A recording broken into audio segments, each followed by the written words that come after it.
Hey guys, Chaos Shinobi here. This is a story where Naruto is the sage of 10 paths. Being the wielder of the Rinne-Sharingan as well as the 10 tails, Naruto is a godlike force of nature. Chapter 5. A month has passed since Naruto met the two women in the Forest of Death. True to his word, he didn't know what the forest was called, nor did he know that sometimes shinobi entered the forest to train in, as he had never met anyone within the forest before then. He had thought that maybe they stayed away from the forest because of how dark it can get and with the creatures that lived with the forest. Sure, he could sense people from time to time, although then it was only because those people were close to the forest. They never entered it, and it was a good thing for him as he was never bothered. During the month that passed, however, Naruto began to train more in his sensing abilities, as he wanted to make sure no one could surprise him all of a sudden. He would meditate for hours, then he would practice his taijutsu style once more after doing some exercises. After that, Naruto would normally go hunting in order to eat and fight against whatever creature he came across that would want to try and attack him, which were quite a lot. Today was yet another warm day in Konohagakure, yet that was never a problem for Naruto because of all the trees and the shade they gave. He was currently walking towards the waterfall that he knew was within the forest as well, as said waterfall supplied the water the river had that he used as well as the streams that came from the very same river. It was a secluded waterfall and one had to climb the mountain to get there. Then there were lots of boulders and bushes at the entrance where the stream of water came from that flowed down the mountain towards the river. The only problem was that the bushes had a lot of thorns on them as well. Normally that would mean nothing for a shinobi, but Naruto came to care for nature and tried to preserve it as best as he could. He felt at peace with nature. Whether it was beautiful or dangerous, he liked it. While walking towards the waterfall, Naruto also chose the time to improve on his sensing abilities as he was currently able to sense everything with the forest. He could, if he wanted to, expand his sensing to be able to sense almost all of Konoha with how good he had gotten with it. The only problem with that was the people of the village, as he did not want to sense anything from the place that only brought him bad memories. He was also able to sense the presence that had been following him for the past few minutes and know exactly who it was because of said person's distinct chakra signature. Naruto chose to walk towards the waterfall instead of jumping towards it like he normally would because of the person who was following him. Deciding that he had enough, Naruto stopped dead in his tracks and turned around. Looking up at one of the many large trees that surrounded him, he spoke in a calm voice while also crossing his arms. "Lady, you can stop with whatever you're doing. I don't know why you're following me, but I don't like it. It gives off the impression that you want to attack me unless that is what you want to do." What he said caused him to hear a slight gasp, something the woman who followed him did not think he would be able to hear. Coming out from behind the tree and jumping down to the ground, the red-eyed woman that Naruto had met before revealing herself. "That was unexpected. How did you know that I was following you?" she asked in a slightly surprised tone of voice, only to suppress her surprised look as soon as it came. "You don't have sensor shinobi in your village?" Naruto asked as he cocked his head slightly to the right while looking into the woman's red eyes. The woman in front of her would have smiled as she did find his actions a little funny, if not for how surprised she looked. "Why, you're a sensor? How? Who trained you?" she immediately asked, jumping to the conclusion that someone trained him if he was able to sense her of all people so easily. "Firstly, yes, I am a sensor.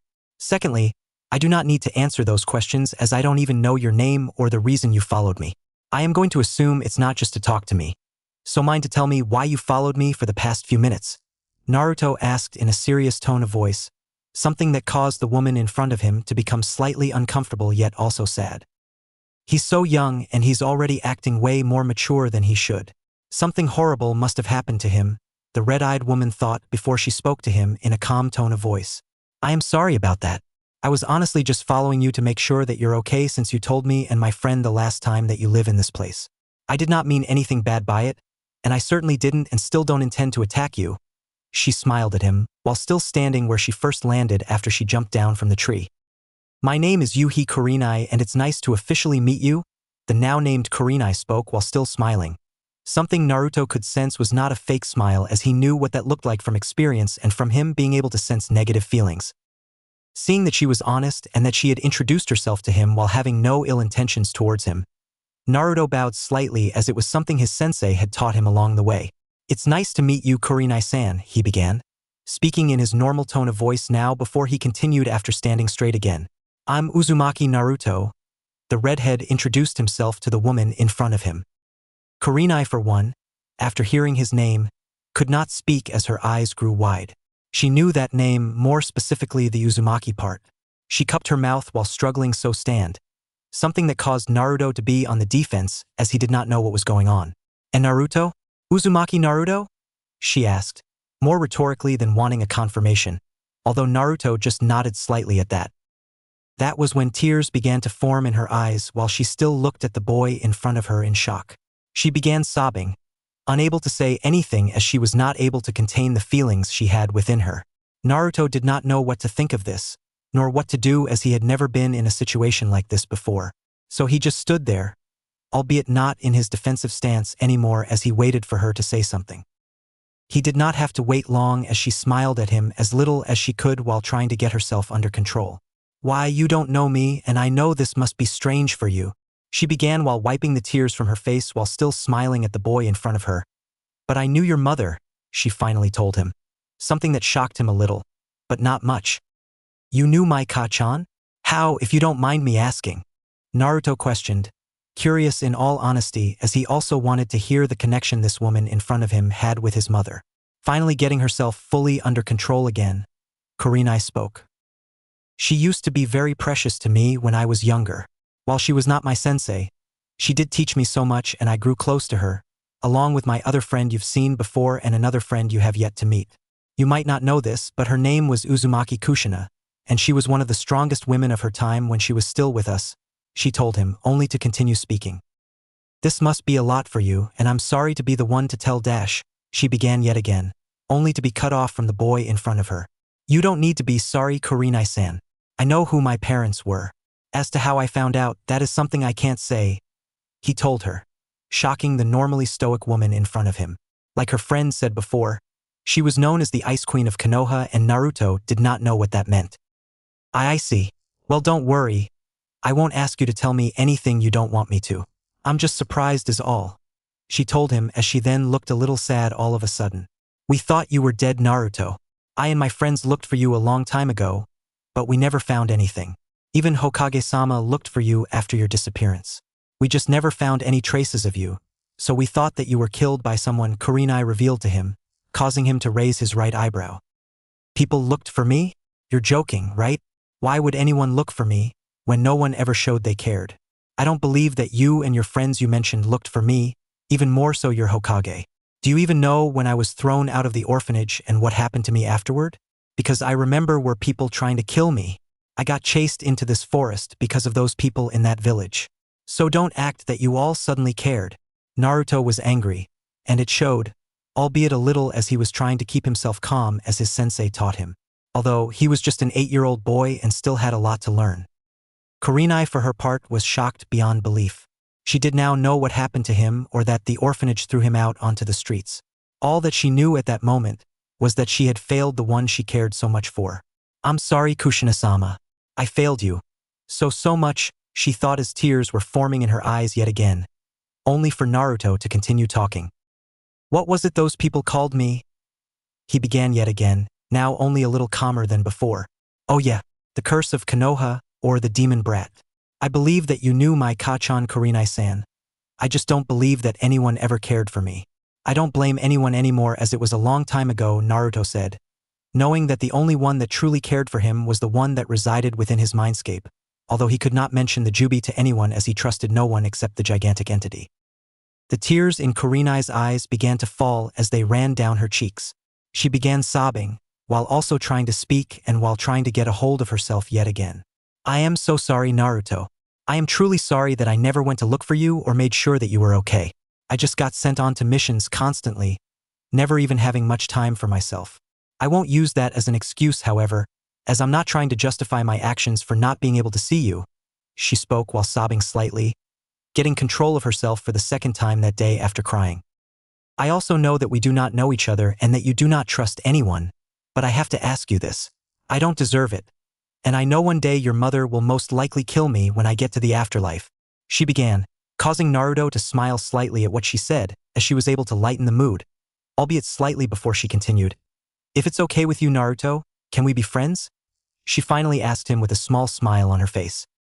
Naruto, for his part, however, was shocked.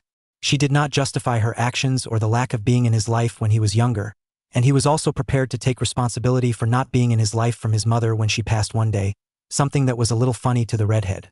Now she asked him something that he had wanted for a very long time, something the Jubi even told him to seek out one day. To be his friend. That was something Naruto never thought he'd have, as he thought that everyone would just always look at him with hatred and would want him dead. Now, because of what the Jubi taught him, or more so only began to teach him, he could sense that what Kurenai asked was not a misguided question, something to lure him into a trap. He thought about it for a few minutes, as Kurenai did not mind the wait at all, for it meant that he was truly thinking about what she had asked. Only for her to see something that Naruto had been trying to hold in for a long time, as he also told himself that he had enough of it. However, his body did not think that as tears began to form in his eyes that were still covered by his genjutsu. Kurenai saw this and did something Naruto expected even less, and he was not focused enough to react upon it until it already happened. She moved towards him as fast as she could, only to kneel slightly and pulled him into a hug. Naruto did not know what to do, as the tears were now rolling down his cheeks while he also grew stiff from the contact, something that did not go unnoticed from the red-eyed woman. She, however, did not stop there and did not release him from her embrace. "Please, Naruto-kun, please give me a chance to be your friend. I don't know the pain you've suffered, but I want to assure you that this is not a trap." Kurenai spoke as tears formed in her eyes for the third time in less than an hour, something she was not used to. She was able to hold them back, however, while still holding Naruto in a hug. It seemed like an eternity passed before Naruto hugged the woman back, while he sobbed slightly at the affection this woman was giving him, and that after they just introduced themselves to one another. "Okay, Kurenai-san. We can be friends," he told her, causing the red-eyed woman to hug him a little tighter while still making sure she did not hurt him. "Thank you," she replied while they hugged, after which they separated from the embrace. She did not know that not only did she just become Naruto's very first friend, but she was also the first person to have ever hugged him that he could remember off. Standing back a little and standing straight again, Kurenai looked at the young boy in front of her. "Do you mind if I stay with you for the day? I'd like to get to know you a little better if that is okay with you," she questioned, hoping that she wasn't being too pushy or tried to advance their just formed friendship too fast. Smiling slightly, Naruto nodded. "Sure, I don't mind, though I was on my way to clean myself before you arrived, although that can wait for now," he told her, feeling a little weird at the moment as he did not know how friendships worked.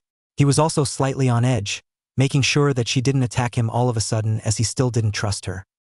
Kurenai saw this and became a little sad at first, only to remind herself that he had been alone for who knows how long and didn't trust anyone.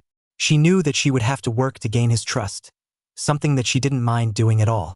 Looking at him for the first time in more detail, she could see that he was dirty and his clothes were torn a little. "Are you sure? I don't mind to wait if you want to go clean yourself first," she told him, wondering where he cleaned himself, as the direction he was walking in was away from the river she knew about. Thinking about it for a second, Naruto smiled a little while looking at the older lady. "Then okay, if you don't mind it. I'll be fast," he told her, not knowing why he was feeling the way he did, as if he actually wanted to spend time with her and get to know her. Maybe that's what friendship is? He thought to himself, only to hear his sensei speaking for the first time that day. "She sure is an interesting one. I am glad that you finally have someone you can call your friend, young one, other than me. I can sense that she holds no ill intention towards you, which is good. Maybe she can train with you, as you need a sparring partner. You also need to go to Yuzushiogakure soon, young one, although we'll talk about that later," the Jubi told him, confusing the young boy when he told him that he needed to go where his mother was born. Putting it aside for now, as the Jubi said, Naruto began walking towards his destination he first intended to go. Kurenai saw him walk towards the wall, only to be shocked yet again when she saw him walk up the mountain using chakra. Either someone taught him that, or he is a genius to be able to teach himself how to use chakra like that, she thought to herself, only to run after him as she was curious to where he was headed. Kurenai also knew that she should not have been surprised to see him use chakra like that, as he already showed that he knew how to use chakra when he was able to sense her. Yet that little reminder slipped her mind with all the shocking news that she had been receiving today. "Mind if I tag along?" she asked him, and he nodded, not minding it at all. Soon after they reached the waterfall, and Kurenai could only look at the place in wonder. Sure, they had a tough time getting to where they are now because of the entry point having a lot of bushes with thorns, as Naruto had told her not to destroy said bushes because he not only loved nature, he also wanted to keep this place a secret. that caused the red-eyed woman to smile as he had shared something with her. Even though it was just a location of a beautiful waterfall. She wanted to ask him so many questions, yet she also knew that if she asked too many too fast, that he could pull back from her and become distant. That was something Kurenai did not want, especially after just forming a friendship with the red-headed boy. Getting to where the ground was dry, Naruto took off his clothes and put them on the dry ground. All the while Kurenai had her back turned towards the young boy to give him his privacy. Something he has yet to learn. Doing what he said before, Naruto quickly got to cleaning himself with the water only. When he got out, he used his chakra to dry himself, something he had taught himself. Because of her back being turned the entire time, Kurenai did not see what he did and only heard him speaking after 5 minutes. "I'm done, Kurenai-san," he told her, knowing that she must have turned around to give him privacy, something he didn't mind because he was so young. He didn't want to make her uncomfortable, so he refrained from mentioning it. Turning around when he spoke, Kurenai saw the now clothed redhead boy looked a little cleaner than he did before, although not a lot, and she guessed it was because of the lack of soap for him to use. Thinking about it again, she didn't know where to start as she didn't really have any male friends, let alone someone as young as the boy in front of her. Her only true friends were the ones she had mentioned before, although she did not mention their names to Naruto. I don't know how this really works, as I've never had a friend before," Naruto began, not mentioning the Jubi because of his promises to the one-eyed entity. He continued speaking after a few seconds. "Do you maybe want to spar with me? I am training to become a shinobi, and like you've probably noticed before, I do know how to use chakra. I'm just not getting into that at the moment, yet I am trying to become better in taijutsu, and that requires someone to spar with in order to become better, right? Although you don't have to if you don't want to," he told her, speaking in a slightly nervous tone of voice, something he has never really done before that he can remember.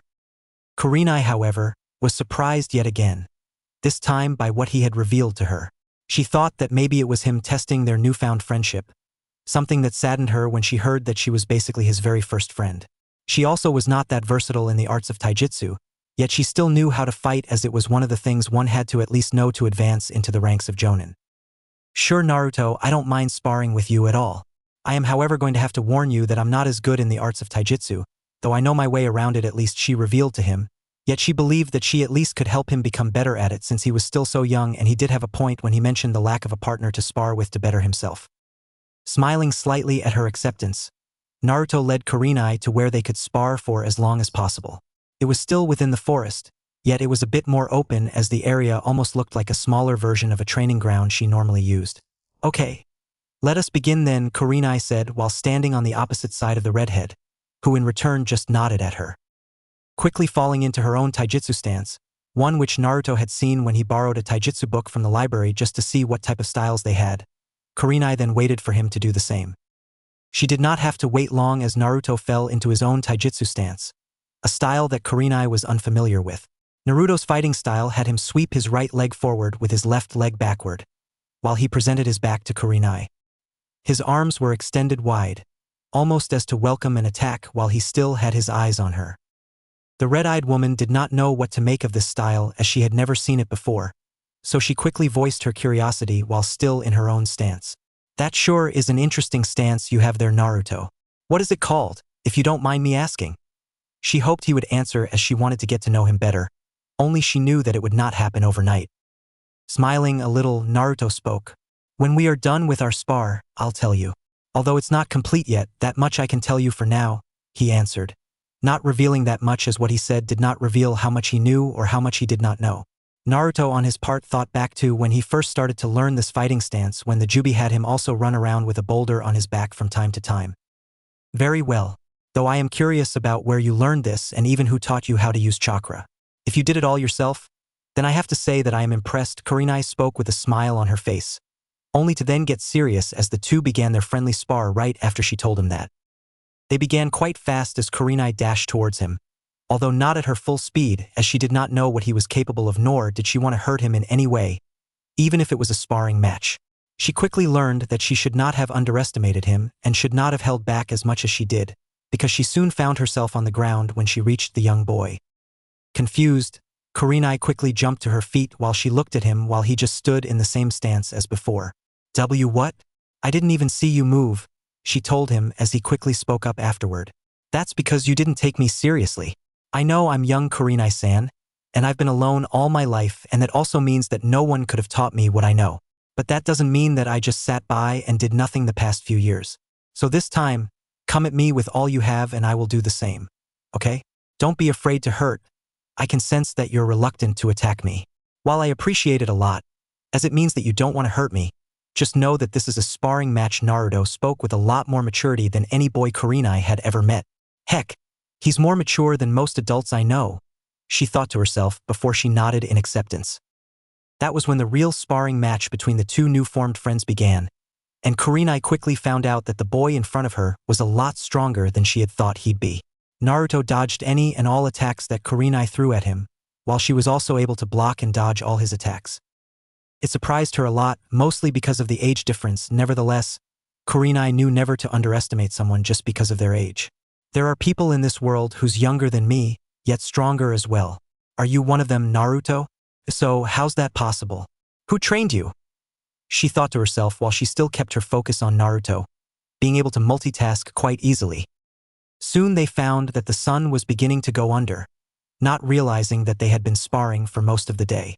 Normally Kurenai would not be able to spar that long, yet she did it this time to not only spend time with the boy she thought to be dead, but also to train herself a little, which she was able to do because of the young boy and how much stamina he seemed to have.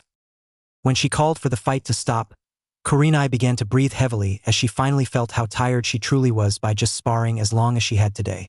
She then looked at Naruto and saw that he wasn't even seating, causing her to smile a little. He truly is your son, Kushina-sensei. He even has as much stamina as you had, if not more, she thought to herself before she spoke up for the first time in hours. That was quite the sparring match, Naruto. I can see that you're quite strong and I am happy about that since you live here. Thank you for today. This was really something, as I've never been this tired before, she said while trying to catch her breath, seeing Naruto smile at her slightly. I had a great time as well, Kurenai-san. Thank you for sparring with me, and thank you for everything. This might sound weird and I was not planning on telling it to you for some time, but I feel that I can now. Naruto began speaking while smiling slightly, as throughout the time they were sparring he could sense only good intentions coming from her. He could not feel or sense what she was feeling, as he could only do so with negative feelings, yet he could sense that she truly did not want to hurt him even if they were sparring to their fullest.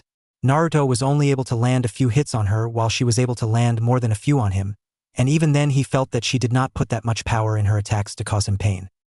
With those thoughts in his mind, Naruto smiled only a little brighter. Thank you for being my first friend.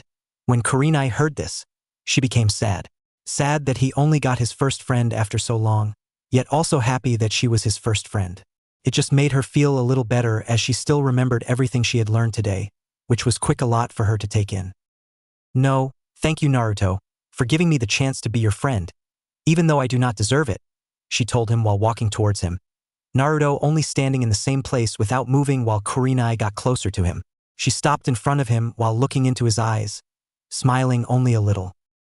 I am unfortunately going on a mission tomorrow that will most likely last between a week or two, but I want you to know that I will be back after that. Maybe in that time you'll be able to meet the other lady that was with me the last time. She's one of my best friends, Midorasi Anko. So if you run into her, maybe you can make another friend if you want to. That is for you to decide, okay? For now, I'm gonna say good night and stay safe, Naruto. I'll see you soon, Kurenai said, only to then disappear in a swirl of leaves without giving Naruto the chance to answer, as she knew that if he did say something, she would not be able to keep herself from hugging him.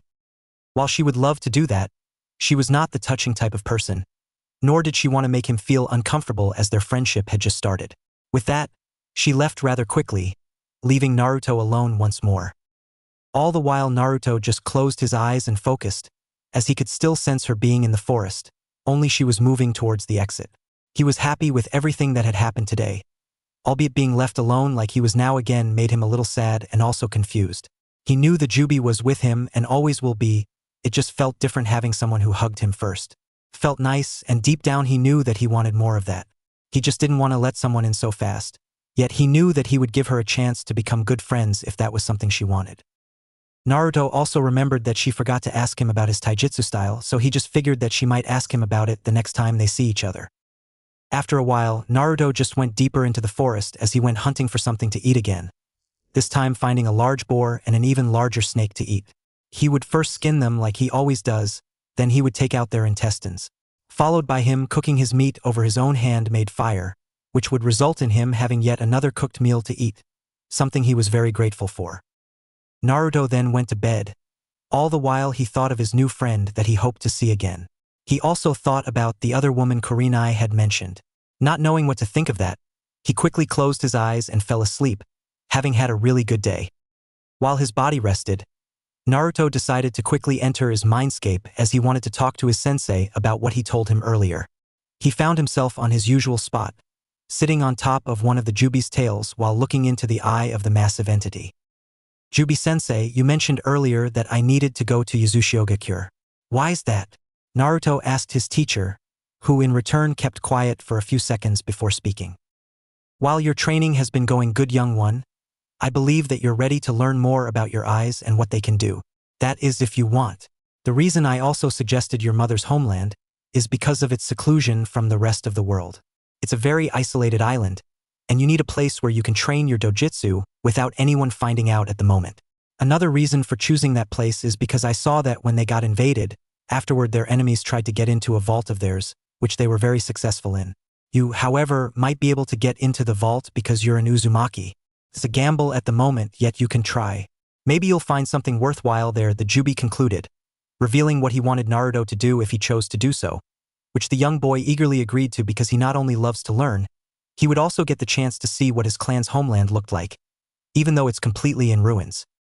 When do you think I should go? Naruto asked while looking excited, something the Jubi always found funny about the young energetic boy. As soon as possible, young one. I would advise telling your new friend about you leaving for Yuzushiogakure first though, as she does seem to care about you and it would be bad for your friendship if she came back here and found that you were gone. Also, you've stated that you wish to become a shinobi, so ask your friend about that as well. The memories I got when I became me again showed that there's something called a school and you would need to go to this school to become a shinobi.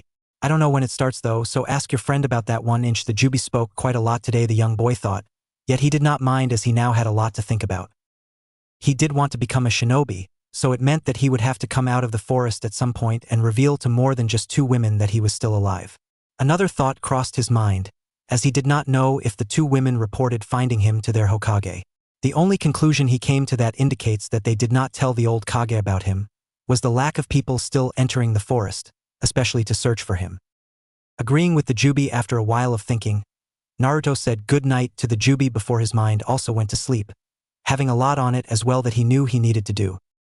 The following morning came faster than what Yuhi Kurenai would have wanted, as she was still a bit sore about what had happened yesterday. She got out of her bed and began her day rather slowly, knowing that she only needed to report for her mission at 10 a.m. and it was currently just past 8 a.m. She first went to shower, followed by getting herself something to eat while still only draped in a towel. After eating her cereal, Kurenai got up from where she sat as she began walking towards her room to change, only to be stopped when she heard a knock on her window of all places. Having no idea who would bother her this early in the morning, especially with her knowing that both her friends would not come to her home this early, unless it was for an emergency, Kurenai quickly went to the window that was covered by curtains. She was now feeling a little angry at whoever chose to disturb her this early in the morning, especially while she only had a towel around her. Opening the curtains, she was about to give the person who chose to disturb her this early a piece of her mind, only for her eyes to grow wide when she saw who it was. Not thinking about it too much, Kurenai quickly opened the window to let the person in. Naruto, what are you doing here? And how did you find me? She asked, as it was too early in the morning for her to remember that he was a censor, only for her to remember that a few seconds later as she was now fully awake from the shock of her new friend deciding to visit her this early in the morning. I'm sorry to disturb you so early, Kurenai-san. I just wanted to let you know that I was leaving Konoha for some time. You told me yesterday that you're going on a mission today, so I don't think I'll be back when you've returned. As such, I thought it would be better if I let you know so that you don't think that I've disappeared when you come back.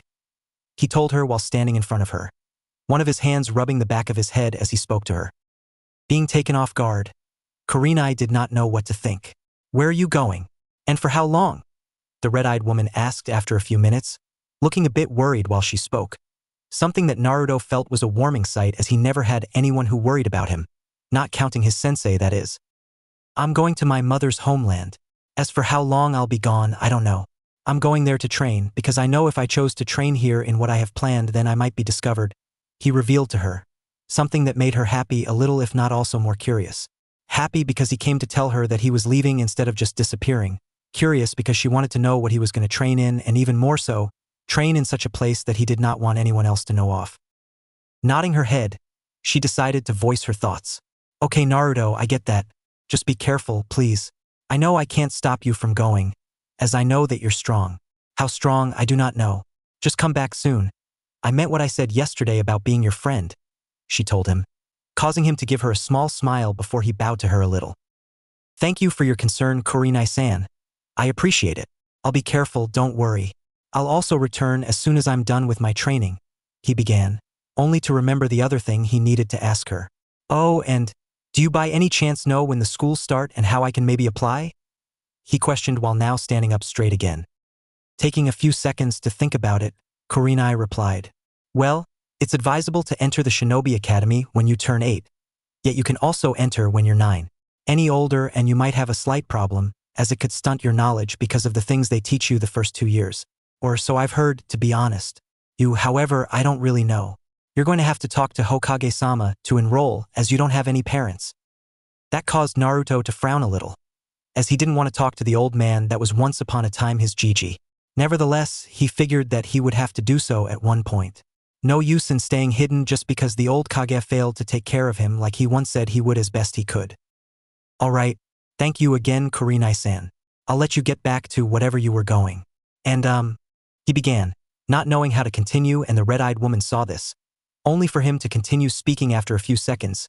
Stay safe and be careful on your mission, he finally said before he disappeared, leaving a slightly stunned Kurenai behind. She then smiled after a few seconds before closing the windows and her curtains yet again, only to finish with what she needed to do to get ready for her mission. Don't worry, Naruto. I'll be careful.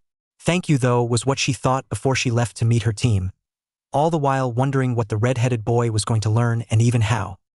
After Naruto left, he quickly made it to the wall that he knew he would need to get over to leave Konoha. With the help of his sensei, Naruto quickly jumped over the wall without anyone or anything being able to detect him, as the Jubi had told him that the entire village walls were surrounded by a few ninjutsu that allowed specific people to know who enters and exits the village.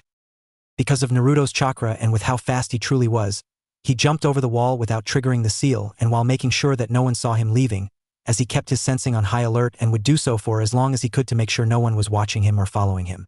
After that, Naruto began making his way towards Uzushiogakure no Sade at high speeds, jumping from tree to tree, all the while being excited at what he was about to learn.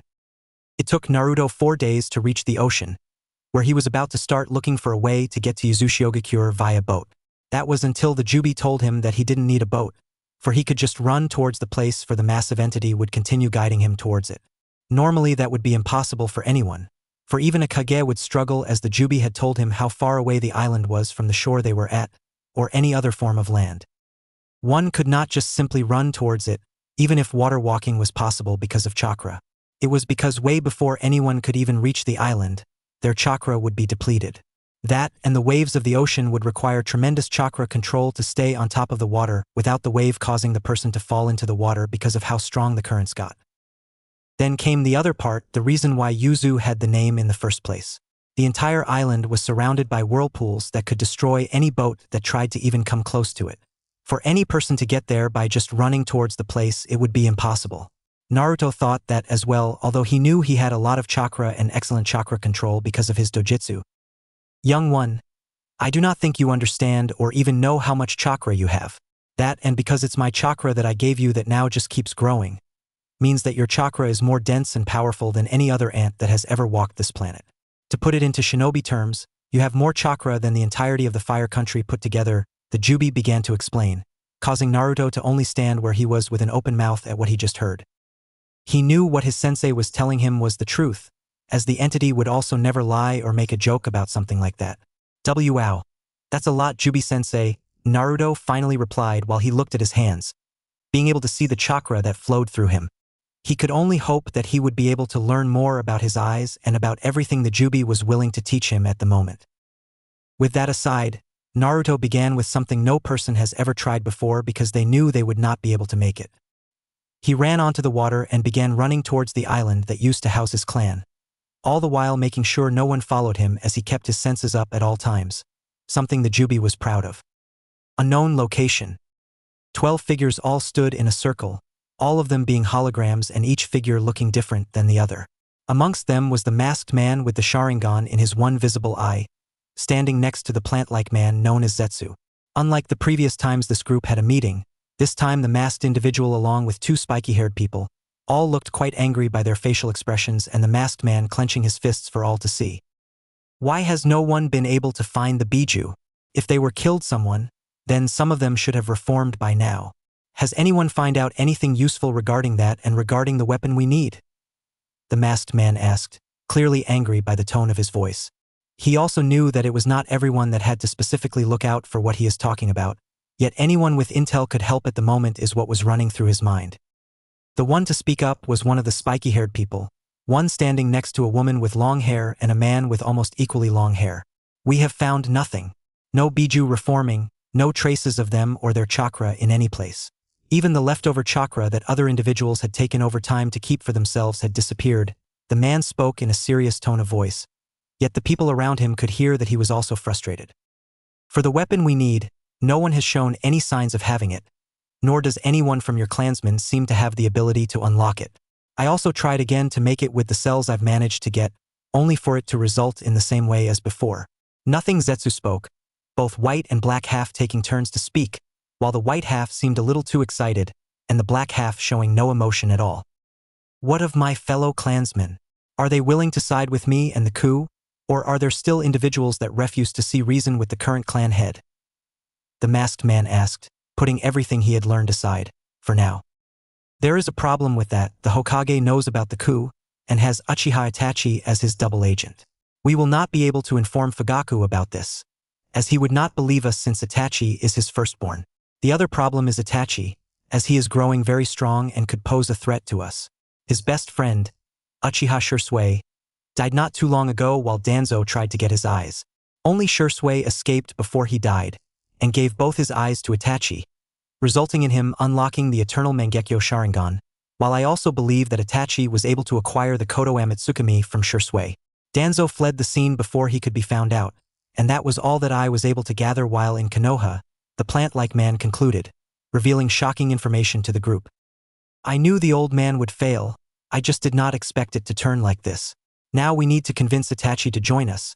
But leave that to me, the masked man said before the only woman of the group spoke up. What are we to do now, Toby? With the Bijū gone and us not being able to get the Rinne-Sharingan, how do we continue?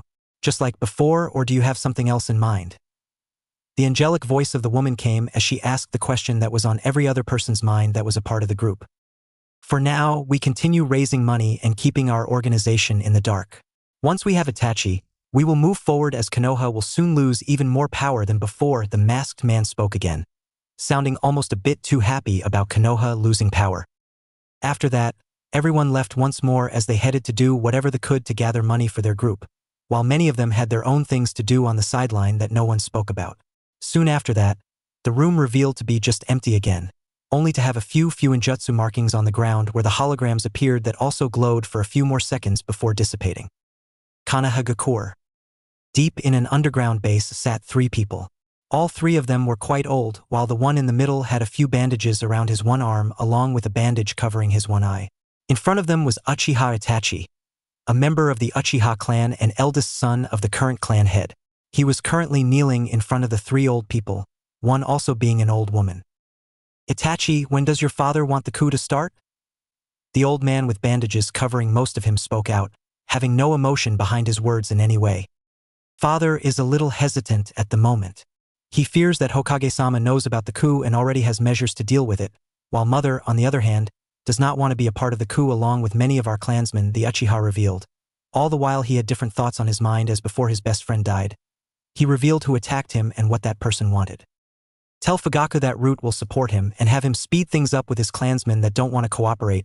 The man in front of Itachi, Shimura Danzo, spoke again while deep within him he was angry, only he did not show it. Damn you, Shursui, those eyes were mine. Whatever you've done with them, I'll find them, the old man Warhawk thought to himself as he then dismissed the Uchiha in front of him. After Itachi left, the other old man spoke up. What do you think, Danzo? Does Hiruzen have countermeasures, and if so, what are they? the old man asked with a bit of fear in his tone of voice as he was unable to hide it from the other two in the room. Hiruzen knows nothing. The old man is too delusional. My spy tells me that he does not know of the coup as he has no one looking into the Uchiha clan anymore. Sure, he moved them from where they once resided, but that was only because of the Kyuubi attack. After the disappearance, everything seemed to quiet down. Fugaku, however, never let his anger and hatred go after being accused of everything that happened. It gives me the chance to become the Hokage, however, and I will take it with full hands, Danzo replied with still no emotion behind his tone of voice, something the other two people did not mind as they were used to the old warhawk like that along with his root. Only, none of them saw the black crow that hid away in the same room while looking at the tree old people before disappearing and leaving no trace behind that it ever was there.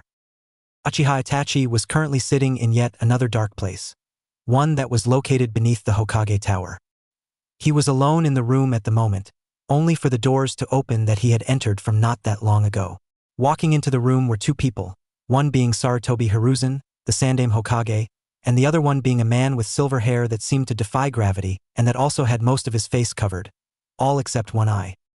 Hokage-same Kakashi the Uchiha greeted them as he bowed slightly to his superior, only for them to greet Itachi in return, all the while looking serious as Hiruzen went to sit down on the sofa that was in the room while torches also shone in the room to give it some light. Itachi, what news do you have for me? Also, you mentioned before that you had something dire to tell me? Your crow didn't reveal that much too. Unfortunately, the aged Kage began speaking, wondering what the Uchiha had for him as he was aware of the coup. He could only hope that they had seen reason and decided to not do as they planned. Looking at the aged Kage that he saw looked somehow tried.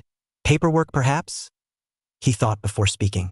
Unfortunately, Hokage-sama, Father and Danzo still want to continue with the coup.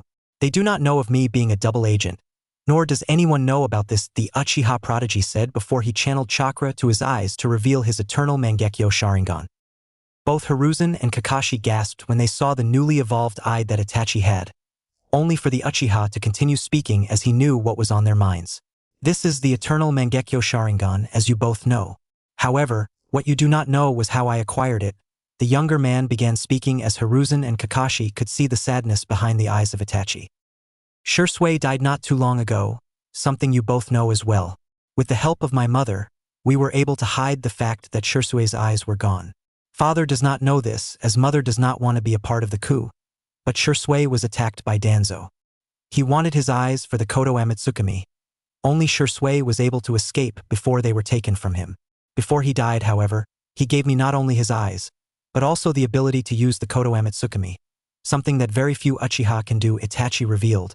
And if the men in front of him were not as good as they were, Itachi would have seen both their mouths hanging open in shock. After a few minutes to absorb the news, Hiruzen spoke up, only showing a bit of anger after he processed everything. Then Danzo has to die soon, along with anyone who wants to harm Konoha. Shursui told me what those eyes are capable of, and I'm glad that you have them now, Itachi. While I am saddened about the death of your best friend, I have to, unfortunately, ask something from not only you but from Kakashi as well.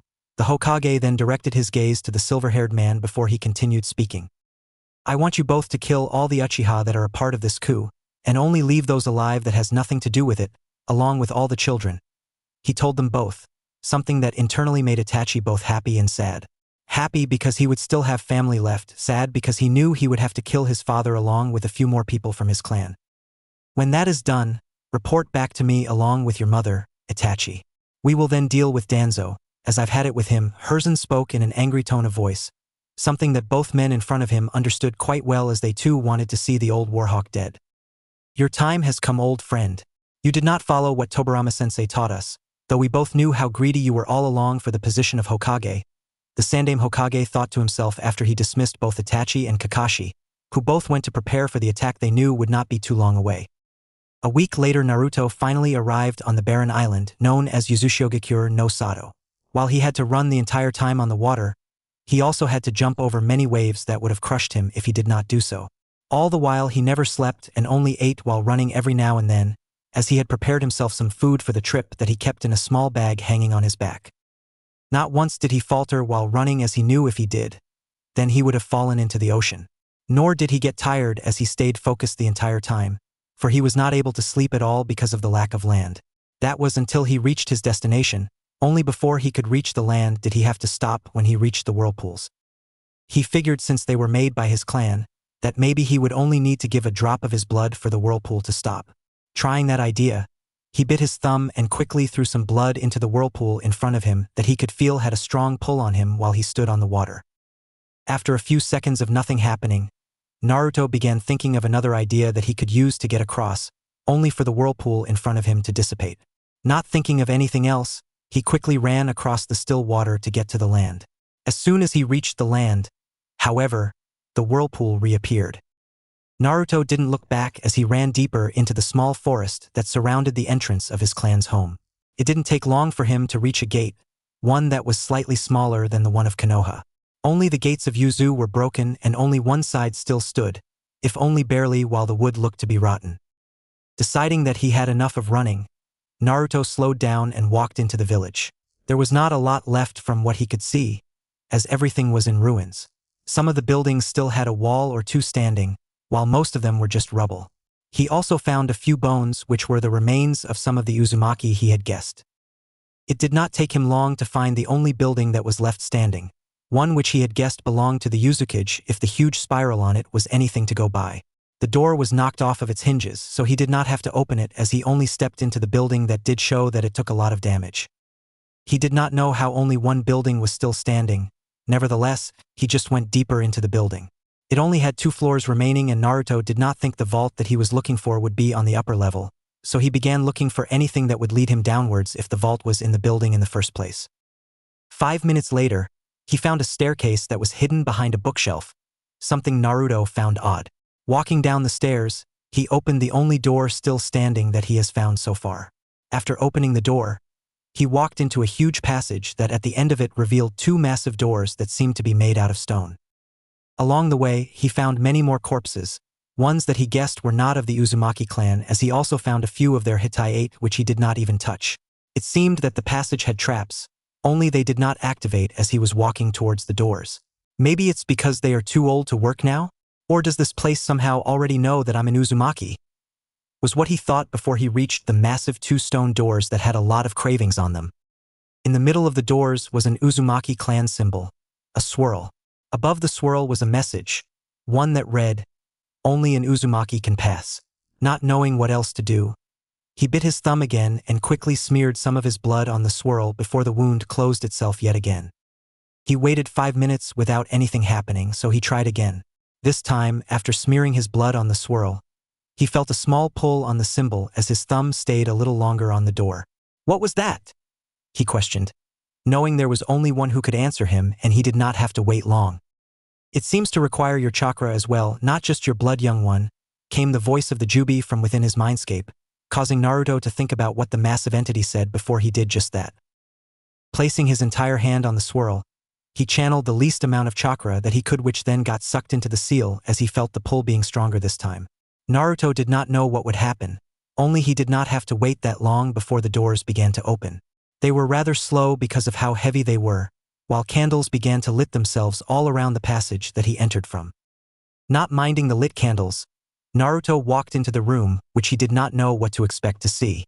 Once on the other side of the doors, his eyes grew wide with amazement. "Wow, there are so many books here."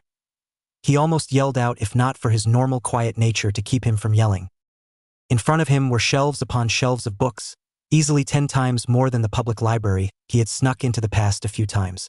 He walked a little closer to the first row of shelves. When he got there, he did not only see books, he also saw scrolls upon scrolls. "This place is like heaven for a bookworm," he smiled in amazement, not knowing that he just called himself a bookworm.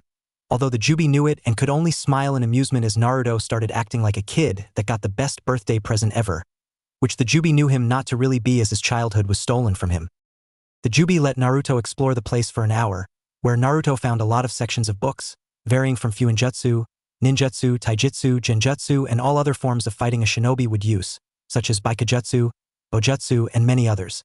He did not know how they acquired so many books and scrolls, only he did not care as they belonged to his clan, so they now technically belonged to him, as he did not know of any other Uzumaki alive. There were still many other books and scrolls that he did not look into, as the Jubi stopped him after an hour of searching through the books. "Young one, we have much to do while we are here, and I would like to have you start on Fuinjutsu first when you begin. For now, rest and regain all your strength as you've not slept in a week. The Jubi reminded him, something that he then began to feel slightly as the tiredness of his body began to catch up with him. Not arguing with the massive entity that is also his teacher and partner, Naruto did just that as he ate something before he found a place to sleep on the ground. When he closed his eyes to fall asleep, however, the doors that he came through closed by themselves, which he noticed as they were quite loud. After they were fully closed, a small light emitted from the doors that began to travel all around the place he was currently in. The Jubi, however, knowing what that was from one of his memories, couldn't be more pleased as the massive entity spoke up before Naruto fell into his dream world. Young one, leave the Fuinjutsu. That light that you just saw was a seal that activated, one that causes everyone within the seal to have their chakra hidden from the outside. It was something I wanted you to learn first for me to teach you about your eyes. Now that it has been done for us, we'll jump into that the first thing when you've regained your strength. The Jubi told him, to which Naruto could only nod slightly with a small smile on his face before he succumbed to sleep, being a bit more tired than he thought. Morning came fast, and although Naruto did not know or could not see it, he woke up his normal time which he had grown accustomed to. He sat up from where he slept and ate the rest of the food that he had left in his small bag. It was not enough to make him full, although he did feel a little better when he stood to his feet. I'll have to see if there is any food in this place. Maybe in one of the scrolls or somewhere. If not, then I'll have to go fishing, most likely, as I doubt there is anything alive left on this island. Naruto spoke to himself while also thinking outside of the box when he thought of the scrolls containing food. It was just a wild guess, one which he hoped to be true. While he did not know how to use scrolls just yet, or rather how to make them, he did know how to open them, as the Jubi had taught him that a long time ago. After finding his feet and seeing that the candles were still lit all around the place, Naruto was about to walk towards one of the bookshelves once more until he remembered what his partner had told him before he fell asleep. He was about to talk to the massive entity, knowing that the one-eyed being was awake, only for the Jubi to cut him off. You're awake, good. Find a place within here where you can train, young one. I doubt that it would not have one, for a place that has these many books would most likely require an additional space for one to train in, the Jubi told Naruto, something that made sense to the redhead, as he also figured that with so many books in one place and with this place being underground, they would need somewhere to train to not destroy the books and scrolls. Setting out to find if what he and his sensei hoped to be true, Naruto began looking around for an additional room. He did not have to search for long, as he was able to find one that was quite big as well, and one that also had the same markings around it to indicate the seal was within the room that the Jubi had told Naruto about the day before. There were a few other seals within the room as well, ones that Naruto did know about, nor did he focus on them that much at the moment. Let's talk, young one. It's time for you to know the full extent of your dojutsu, the Jubi said, and Naruto instantly knew what that meant. He sat down in a meditative pose, entering his mindscape soon after, and found himself on his usual spot in front of his sensei. He got used to how big his sensei was, something that he knew any other person would faint upon seeing. He did not have time to say anything as the Jubi began speaking the second Naruto looked at him from his sitting position. This will be quite a lot, more so than the times before that we spoke, the Jubi began, and gave Naruto a few seconds to get a little more comfortable, even though they were in his mind, continuing afterward. The first side of your power that you need to know is your Sharingan side, the tomo that's appearing in your eyes. With that, the Jubi began telling Naruto about his Sharingan. The redhead already knew what the Sharingan was, as well as the Rinnegan, as this was not the first time the Jubi had told him about them. Now, however, it seemed that he will get a better explanation of his dojutsu. However, he was curious as to what his eyes could do, so he gave all his attention to his sensei. There are 3 forms of the Sharingan. The fully matured one, which consists of 3 tomo in each eye, the Mangekyo Sharingan, that is an advanced form of the normal eye, then the eternal Mangekyo Sharingan, that is the last form of the eye. The explanation began of the fabled eyes that were known only to the Uchiha. Only they, along with the Rakuto Sannin, did not know that their eyes were weak and pathetic, as the Jubi called them, while his is the only true one to ever come into existence because of the Jubi. Naruto learned that the Uchiha Sharingan eventually caused the user to become blind until the user was able to unlock the eternal Mangekyo Sharingan, and that was only gainable when another Uchiha gave someone his eyes that had already unlocked the normal Mangekyo Sharingan. He also learned that when a user of the Sharingan unlocks the Manjikyu form, they also unlock different abilities, while each Sharingan also gives its user one other ability usable only to that person, unless where an Uchiha give his eyes willingly to another while also allowing the other one to have his special ability, causing the user to then have 2 unique abilities different from any other Sharingan. Naruto did not know where this was going, yet he gave his undivided attention to the entity he called his sensei.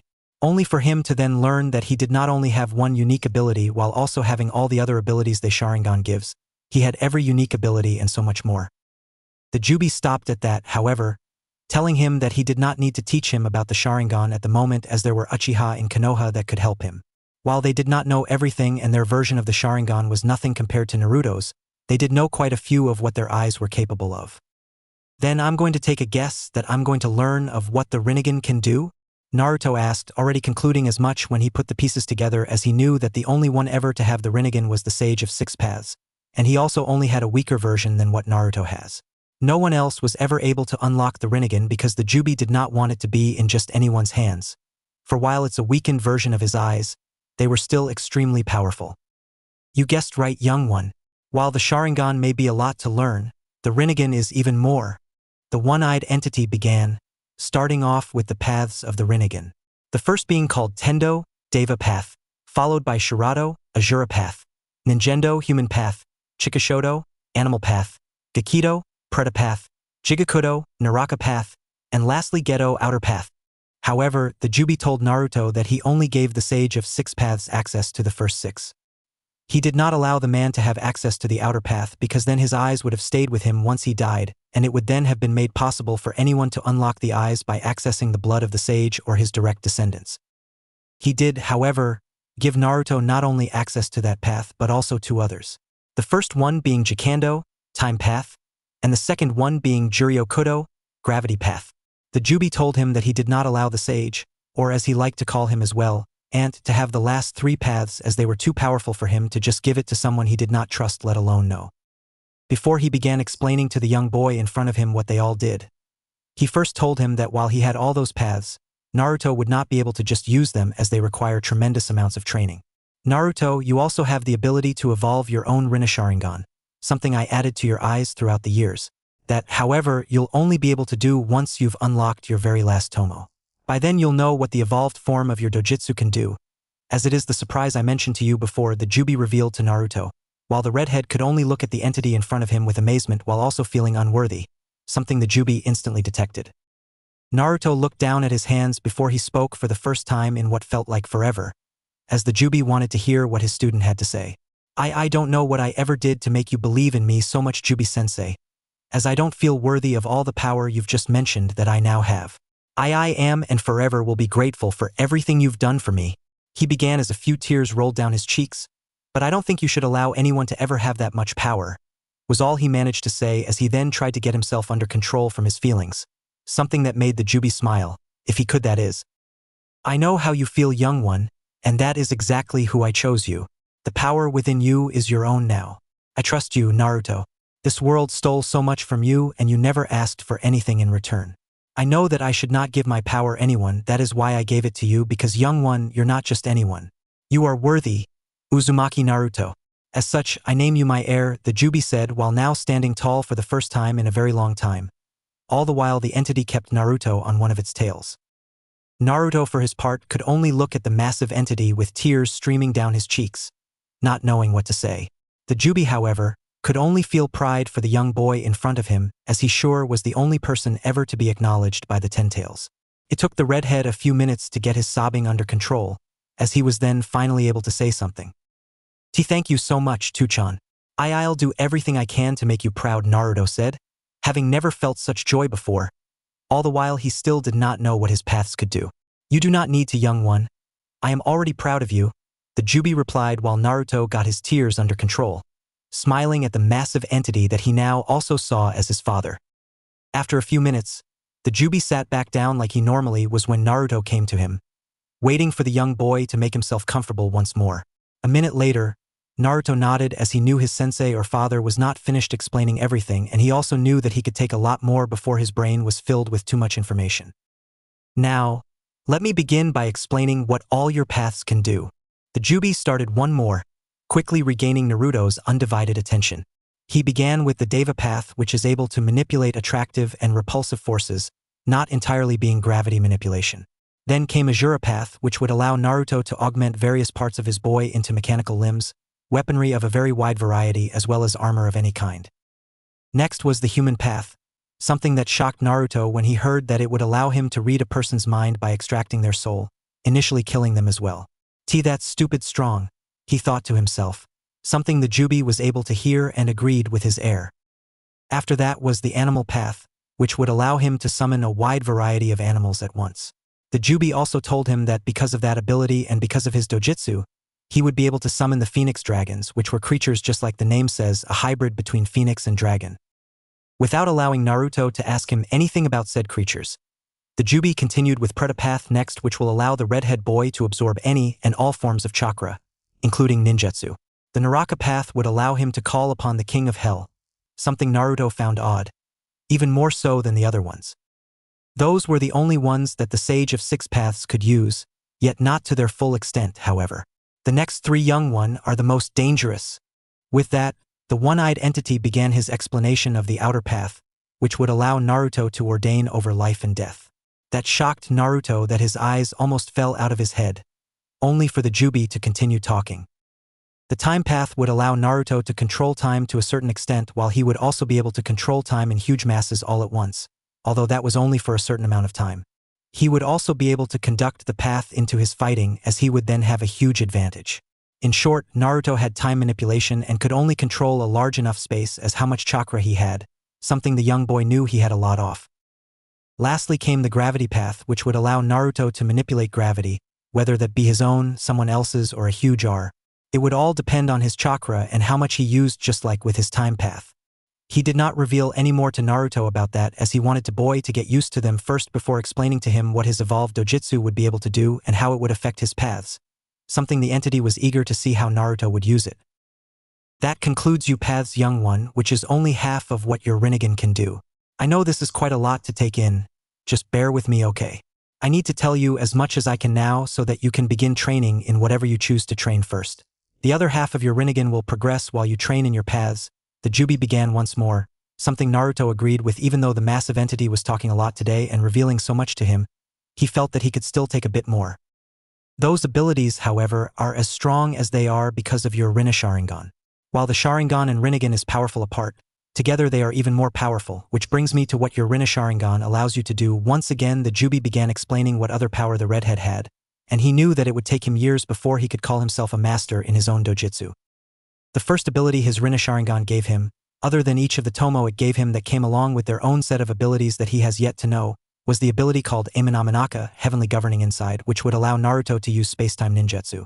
It would also allow Naruto to create his own personal dimensions, ones in which he could travel to himself or take as many people as he wanted, as long as they were close enough to him. Secondly was the Shin, Jukai Koten, Divine, Deep Forest Emergence, ability that would allow Naruto to be able to summon the divine tree that was a tree created by the Jubi for the massive entity to sleep in, and also to use it to lure in anyone that wanted to take his power for selfish reasons. Now, however, it was essentially just a massive tree that Naruto could manipulate using his third ability, one called Infinite Tsukuyumi, to ensnare any and all beings, connecting them to the tree for him to then drain them of their chakra to add it to himself. The third ability, the Infinite Tsukuyumi, Infinite Moon Reader, is an ability that Naruto can cast onto the moon, changing the moon's appearance to the world. Then it would trap everyone in the entire planet in Jinjutsu that was unbreakable. When the Jubi finished with his explanation of those three abilities, he told Naruto to never use the last two on the entire world, unless necessary, which the redhead immediately agreed to, saying that he didn't and wouldn't really ever use them, for he did not want to enslave the entire world. That was something the Jubi knew his heir would say. Nevertheless, he had to tell him of the abilities he now possessed. That sure is a lot to take in, Jubi-sensei. I will do my best, however, to train in all of them and to perfect my eyes, Naruto said, already knowing that he would not rely solely on his eyes as he said before. With the Jubi finishing its explanations, Naruto left his mindscape, only to fall asleep as soon as he was out because of how tired he suddenly felt from all the information he had to take in. Konohagakure. Nighttime came and the village hidden in the leaves was currently really quiet. Most of the civilians had gone to bed, as it was yet another busy day for them, with their tiredness overcoming them. The only few that were awake were either within their own homes going about, or the few not in their homes were still in the local pubs, drinking alcohol and partying. Within the clan district of the village, however, more specifically the Uchiha clan, the few members of the clan that wanted to take part in the coup to overthrow the Sandaime Hokage were currently busy within one of the training grounds within the compound as they were getting ready to attack. They were a total of 25 Uchiha members, while they also knew they would have the support of the entirety of the root ANBU, which they knew were quite a lot from what Danzo had told them. Currently, Fugaku, the head of the Uchiha clan, was standing in front of them, drawing all of their attention towards himself.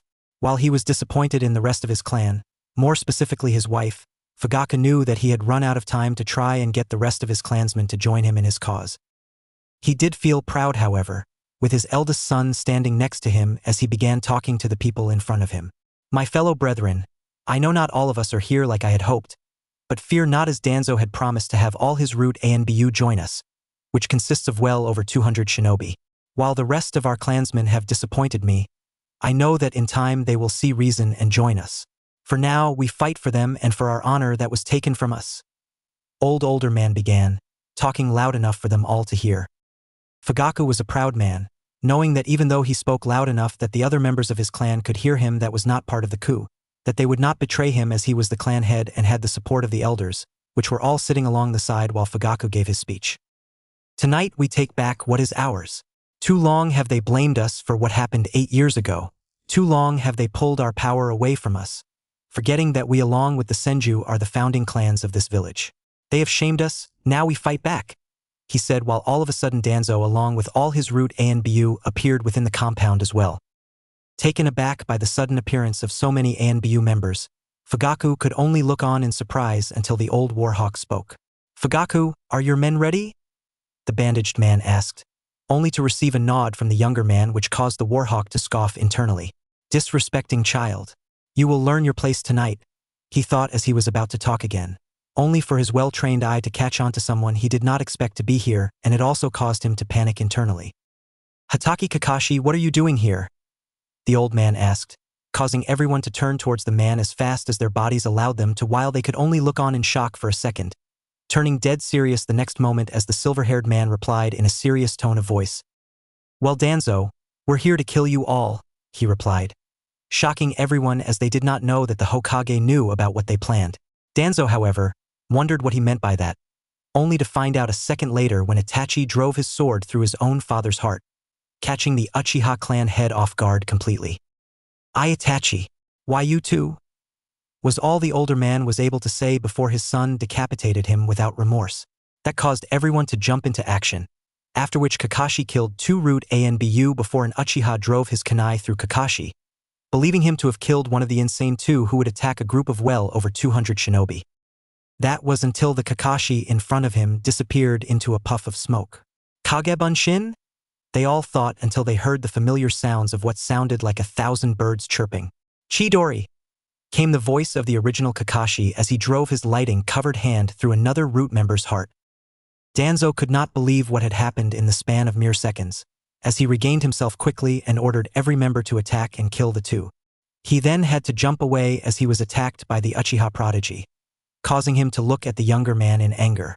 Itachi, I should have known that you would betray me, he said, dodging another kunai that the Sharingan user threw at him, while the Uchiha then had to dodge an incoming attack from one of his fellow clansmen, only to kill said clansman the second he missed. That is where you're wrong, Danzo.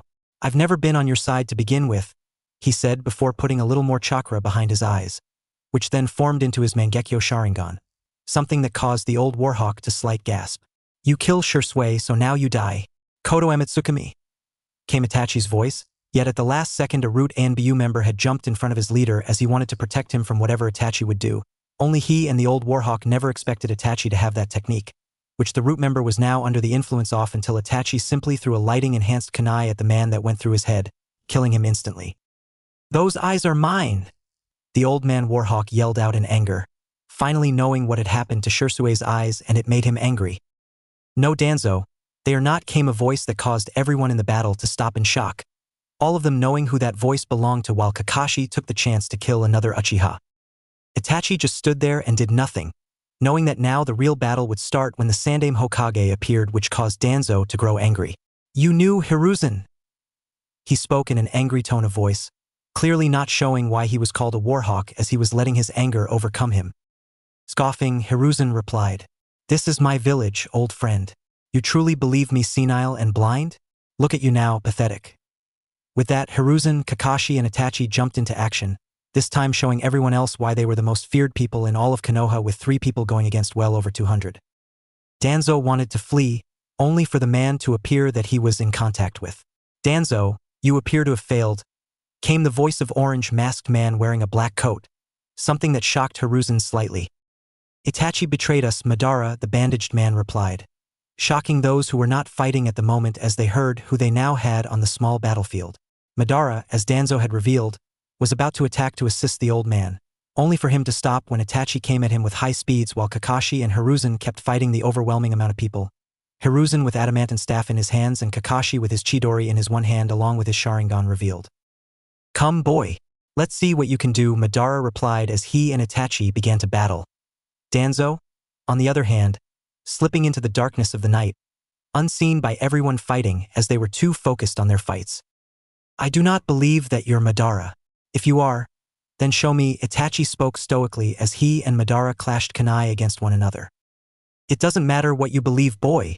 Show me," he began, only to have to use his distortion ability when a sword coming from behind him went straight through him, revealing to be an ANBU wearing a cat mask. Hiruzen himself was not fighting alongside another 2 ANBU, one wearing a boar mask and the other wearing a wolf mask. Alongside Kakashi was an ANBU wearing a dragon mask and one wearing an eagle mask. He did not have time to react as he along with everyone else was taken off guard when Itachi said something that shocked everyone but the orange-masked man. "Susanoo." When looking back at the Uchiha prodigy, he scoffed as he along with everyone else knew about this ability, for it was one of the Uchiha's Mangekyo Sharingan abilities. Itachi was now surrounded by a red skeletal-like figure that was luckily just the upper body, meaning that it was not fully completed just yet. It did, however, also have a red tanto in its right hand, one that quickly cut down 3 of his attacking clansmen and 2 root ANBU, only for Itachi to face the orange-masked man once more. He did not have to wait long as he was attacked yet again by the cat-masked ANBU, with Itachi following up with his tanto swinging towards the man, only for both attacks to go through him as every other attack did before. "That ability you have, it proves that you're not Madara, as he could never do that," came Itachi's voice once more, followed by a few people crying out in pain when the Sandaime, Kakashi, and the newly arrived ANBU continued to kill off the Uchiha members along with maybe of the remaining root. The now revealed fake Madara scoffed, not having anticipated that this would happen. That, along with Danzo now having fled, caused him to rethink his plans as the forces he was fighting alongside were getting smaller and smaller. The battle in total only lasted about 10 minutes, with Hiruzen and his ANBU still standing, while the enemy all but got destroyed till only the fake Madara was left. They were about to attack the man as a group, only for him to disappear into a swirl that started at this revealed eye which sucked him in until it was only the Sandaime Hokage left alongside this ANBU. They were all relieved about the outcome of what had happened, glad that none of the people they were fighting fled towards the village, which would have caused an even bigger ruckus than it already has. "Itachi, Kakashi, find and kill Danzo. Nico, Boar, come with me. We're going to visit some old friends," the Hokage ordered, and they were all about to do as they were told, the last 2 ANBU knowing that they would have to clean up the mess that was left behind. "Don't worry, Hokage-sama, we will take care of the mess," came the calm voice of one Uchiha Mikoto, while the woman that spoke turned her gaze to Itachi. "Itachi-kun, be careful," the woman said while a small smile as she spoke the younger Uchiha, who nodded slightly and spoke softly before he left. "Hi, Ka-chan." With that, everyone left to do what they were ordered to do, only for Hiruzen to thank the now widowed Uchiha woman before he left to head towards the people he also knew that had betrayed him. That left the 2 ANBU behind that the Hokage had not given orders to, who began helping the Uchiha woman clean her home from all the dead bodies and blood. Hiruzen and his 2 ANBU arrived where he had sensed his 2 old friends were, the cat-masked individual quickly cutting the door to pieces with her swords before her leader entered and the 2 ANBU membered followed. "Mitokado Hamura, you detain Koharu, my old teammates," the Sandaime Hokage spoke with authority behind his voice, something that caused the 2 older people to stiffen slightly as they saw their leader with 2 ANBU in front of them. Knowing that they could not escape, they just sat back into the chair they were already occupying before Koharu spoke. "Hiruzen, we can explain." She was cut off by Hiruzen's angry gaze, followed by his killer intent that was released, which were directed towards the 2 old people. "Silence. I have had it with you too. I should have done this a long time ago before he got killed. But because of my neglectance and failure, I now have to live with that.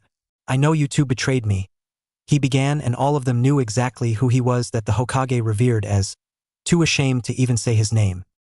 It also caused the purple-haired Bijū wearing the cat mask to stiffen slightly, only for different reasons, as she felt pain overtake her heart again, pain that she had so long tried to bury. Naruto-kun was all she thought before regaining her focus. She was then overtaken by anger slightly, for she along with many others knew that while Hiruzen was too busy with the repairs of their village and trying to get it back to power like it used to be, the two people in front of them misused their power to have everyone that cared for the boy being sent on missions constantly, never once having the time to see the young boy.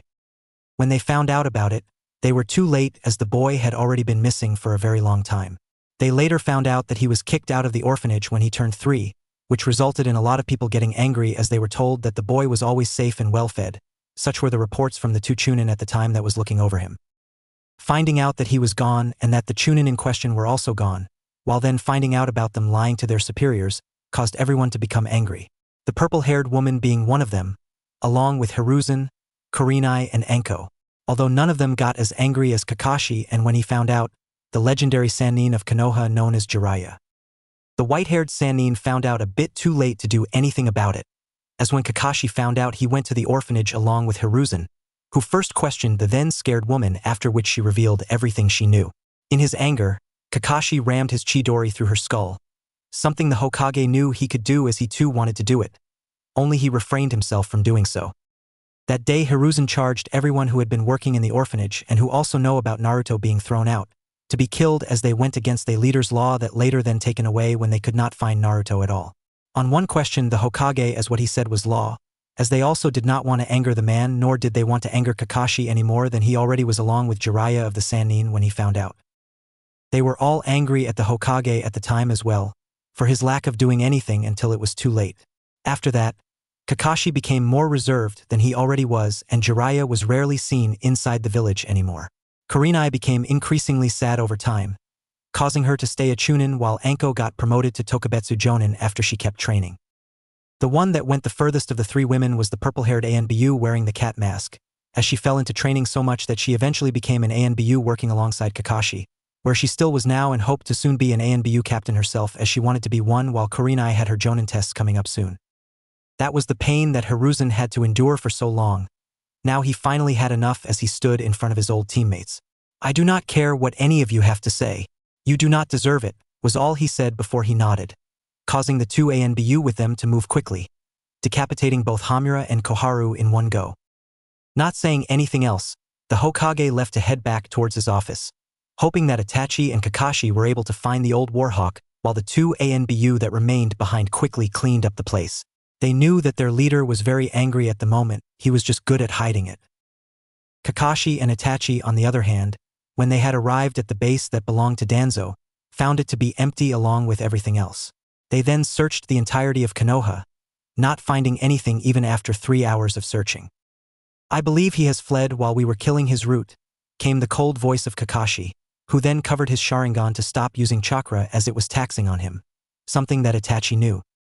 Agreeing with the Bijū captain, both men left and headed towards their leader to reveal that Danzo was not within the village anymore. When they revealed it to Hiruzen, the old Kage could only groan in frustration before he called in for another one of his Bijū. Put Danzo in the bingo books with a bounty of 5 million ryo, he ordered the newcomer to do, which the person quickly went to do after bowing to his leader. He then told Kakashi and Itachi to go home and rest, as he also knew that the next few days were going to be tough, for the entire village was bound to know of what had happened. The remaining Uchiha were also going to have to bury their dead, along with doing whatever they wanted with the eyes of those who had the Sharingan. Bidding their leader a good night, Itachi and Kakashi left, one in a swirl of leaves and the other in a flock of crows. "I am so sorry, Naruto-kun. I should have acted sooner. Then you might still be alive," the aged Kage thought before he went to bed, signing about the upcoming events that he knew would cause him a headache. Naruto awoke only well past midday the following day, his body still tired from him not sleeping an entire week while running across the water as he had. Then to receive all the information the day before was a bit taxing for his mind, which caused him to sleep well past his normal time of waking up. Groaning, Naruto sat up from where he slept. He did not know if the place he was currently in had anything that he could use to clean himself, so with him still waking up, Naruto slowly began to search the rest of the place he was in. An hour later he was feeling much better as he had not only discovered a bathroom and a bedroom, but he had also discovered another room filled with scrolls. Within all the scrolls were the food that was stored so that no matter when it was opened, it would still be fresh because of the seals placed on them. It caused the 8-year-old boy to sob a little once more, something he had been trying to do less over the past few years. Only this time he had tears of joy because he would finally be able to sleep on a bed and use a shower. On top of all that, he now had so much food that he knew would not only help him grow more because of the nutrition his body needed but would also make him full. Something he rarely was, even with all the hunting he had done in the past. He had struggled a few times with the shower as he was not used to it, not knowing that you can make it hot and cold. Sure, he reads a lot, he just never read much about things like bathrooms or kitchens and such, mostly because he believed it would be a very long time before he was able to use one, so he did not see the need to learn things like that. At first, he opened the wrong side of the water, causing him to yell out in pain when the water that hit him was steaming hot, causing him to close it as quickly as possible. Opening the other tap caused the water to be very cold, although he was used to that.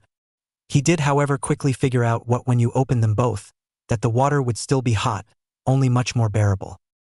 It was the first time in years that he also got really cleaned, using the soap that he had found as well. After that, he quickly went to find books about everything he needed to know about bathrooms, which were mostly a few children's books yet again, something he found odd to be in a place like this. Maybe it was to preserve them as well? He thought to himself while he read the book. He learned to brush his teeth that day, while also flossing it to get it extra clean since he had never brushed his teeth before. Afterward, he went into the room, finding a huge closet full of clothes, all varying from children's clothes to adult clothes. Naruto also noticed that every single shirt or top or jacket he found had the Uzumaki swirl on, something he loved as he had learned that it was something clansmen used to represent their clans. Not being one for honor that much, Naruto decided to wear it because he believed himself to be the last Uzumaki alive. It took him 30 minutes to finally get a shirt that he liked and what fitted him, a white one with the Uzumaki swirl on the back, followed by what he believed to be shinobi trousers and shinobi sandals. Wow, the Uzumaki clan must have been rich to have this many clothes, books, and scrolls. I wonder what else I'll find in this place, he thought to himself before he went to get something to eat. Opening a scroll and putting a little bit of his chakra in it, the table he was at as then filled with food of all kinds. He had never seen so much food and it caused him to drool slightly, only to jump into it as he began eating, not caring what it was as he was too hungry to look up every single thing he ate from the books he would need to find, and that is only if the place he was in had books about food. After another 30 minutes, Naruto finished everything that came out of the scroll. Normally it would be enough food for an entire family and more than one day, only he knew why he ate so much as he was a Jinchuriki and his body required quite a lot of food to grow. That and he mostly only had meat till this point in his life, something that caused him to eat with tears in his eyes at how good everything tasted. When he was done, but burped, indicating that he was truly full. Young one, time to train, the Jubi reminded him, something he was now much more eager to do as he jumped up from where he sat and ran towards the room he now called the training room, which it essentially was. After entering the room and closing the doors behind him, which had a lot of seals engraved in them, Naruto went to stand in the middle of the huge room as the Jubi then began to explain to him what he needed to do. Firstly, remove the genjutsu from your eyes. The massive entity began and Naruto did just that, channeling a little bit of chakra towards the genjutsu that had been on this entire time, revealing his purple Rinne-Sharingan with 2 tomo in each eye. Good. Now your real training begins. With that, Naruto began his training in understanding his dojutsu even more and how to use his power. Konohagakure. The day after the fight in the Uchiha compound, Hiruzen woke up quite early to deal with the paperwork that he still needed to finish before the meeting he would call for at midday. He got out of his bed and did his morning routine that he has been doing for the past 8 years after his wife was killed. When he was done, the Sandaime decided to take a stroll towards his office, being greeted by the few people who were awake, which mostly consists of shop owners getting their shops ready for the day they hoped to be busy. The only shops that only opened a little later were the shinobi shops, as many of the shinobi liked to rather buy a little later in the day as they slept in as little as they could when they weren't on any mission. It didn't take Hiruzen that long to get to his office, going directly to his desk to start on his paperwork, something he hated with a passion as the paper never seemed to lessen no matter how much he did. 2 hours later he called out one of the hidden Bijū and the one wearing the eagle mask appeared in front of Hiruzen while kneeling in to show the respect the old Kage deserved. Washi Eagle, Please go tell all the clan heads along with Uchiha Mikoto and Uchiha Itachi that there will be a meeting at midday. You can also inform the civilian council of this, the old Kage said, to which the Anbu only replied with an "Hi, Hokage-sama," before disappearing in a swirl of feathers, leaving Hiruzen behind, who started coughing afterward. I have to tell him to use that shunshin outside instead of inside, he mumbled to himself before he continued with his work, knowing that it was still 2 hours till noon. Time passed and midday came faster than what Hiruzen had anticipated, doing only paperwork the entire time while cursing the paper for still not being done. Paperwork is going to be the death of me, the Hokage said in his mind while he was talking towards the meeting room. When he got there, 2 of his Anbu stood to watch at the doors, who bowed to greet him while then quickly opening the door for their leader. Stepping into the room, Hiruzen was pleased to see that everyone was already seated what he requested to be there, along with those he did not want there. Taking his seat on the Hokage chair, everyone looked to their leader, only to see that more chairs were empty than usual, while the Uchiha clan chair was now being occupied by Uchiha Mikoto instead of her husband, something that most of the people within the room found strange. Before anyone could voice what was going on, Hiruzen spoke up. Thank you all for being here. There is a lot to discuss, most of which I'll begin with shortly, the aged Kage began as he then turned towards the civilian council, which consisted of 3 women and 4 men. I called the civilian council here for only one reason, and that is to disband you all from the council.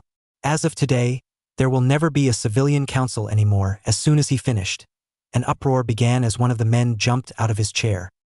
Hokage-sama, you can't do that, he began, followed by one of the other men also jumping out of his chair to stand up. Where are Koharu-sama and Hamura-sama? He asked, only to feel very familiar feeling coming down on them as the Hokage released some of his killer intent on the group of people to get to close their mouths, which they instantly did. Koharu and Hamura are dead, killed for treason against Konoha. Secondly, I am the Hokage and what I say goes. Now get out of here before I have you removed by force.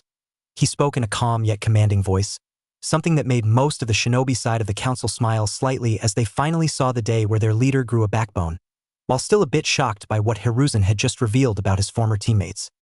Doing as they were told, the civilian council disbanded without anyone losing their heads this time. When they were gone, Hiruzen turned towards the clan heads. Now with that out of the way, we can finally discuss what I called you all here for. With that, the Sandaime Hokage began telling them of the attack that was to happen last night, the coup formed by the Uchiha clan members that were now dead along with Danzo and his root, while also telling them about the orange-masked individual that they needed to be careful of. To say everyone was shocked was an understatement, as the Hyuga clan head spoke up first. What about the rest of them, Hokage-sama? How sure are you that they won't attack next? He asked, causing Mikoto to scoff before Hiruzen replied. Because most of the ones that were killed sided alongside Fugaku and had done so from the beginning. The rest never showed any interest in joining the coup as they did not want to cause any harm to the village. With that said, I can also say that I trust Uchiha Mikoto and Uchiha Itachi, and I know that they will look over their clansmen for the time being, if that would make you all the more sure that the rest of the Uchiha clan does not want to start a coup. After that, Mikoto nodded, albeit slightly, as she accepted it, for her along with everyone else had some ideas to how strong Uchiha Itachi was. That and Hiruzen had also revealed to them during his explanation of the attack of the night before, that it was Itachi that had come to the Hokage in the first place to tell him about what his father had started to plan. Now then, about Danzo, I have placed a bounty on his head of 5 million ryo. While doing that, I ask that you all tell your clansmen about this, and I also ask the remaining of the Uchiha clan along with the Hyuga clan and the Inuzuka clan to please keep watch for not only him but also the individual who is calling himself Madara. I will have the Anbu keep searing the village for Danzo, just to make sure he isn't still hiding within our walls, the Sandaime concluded. He had told them about the orange-masked man calling himself Madara, only to then tell them that Itachi fought the man and reveal that it was a fake because of the abilities the person used. With that done, the Hokage then turned his attention towards the Uchiha duo as Itachi was standing behind his mother. Mikoto, I am going to assume that you've taken the role on as the new Uchiha clan head? He asked, and the dark-haired woman could only smile before she nodded. For now, Hokage-sama, with our council gone, it makes things a lot easier.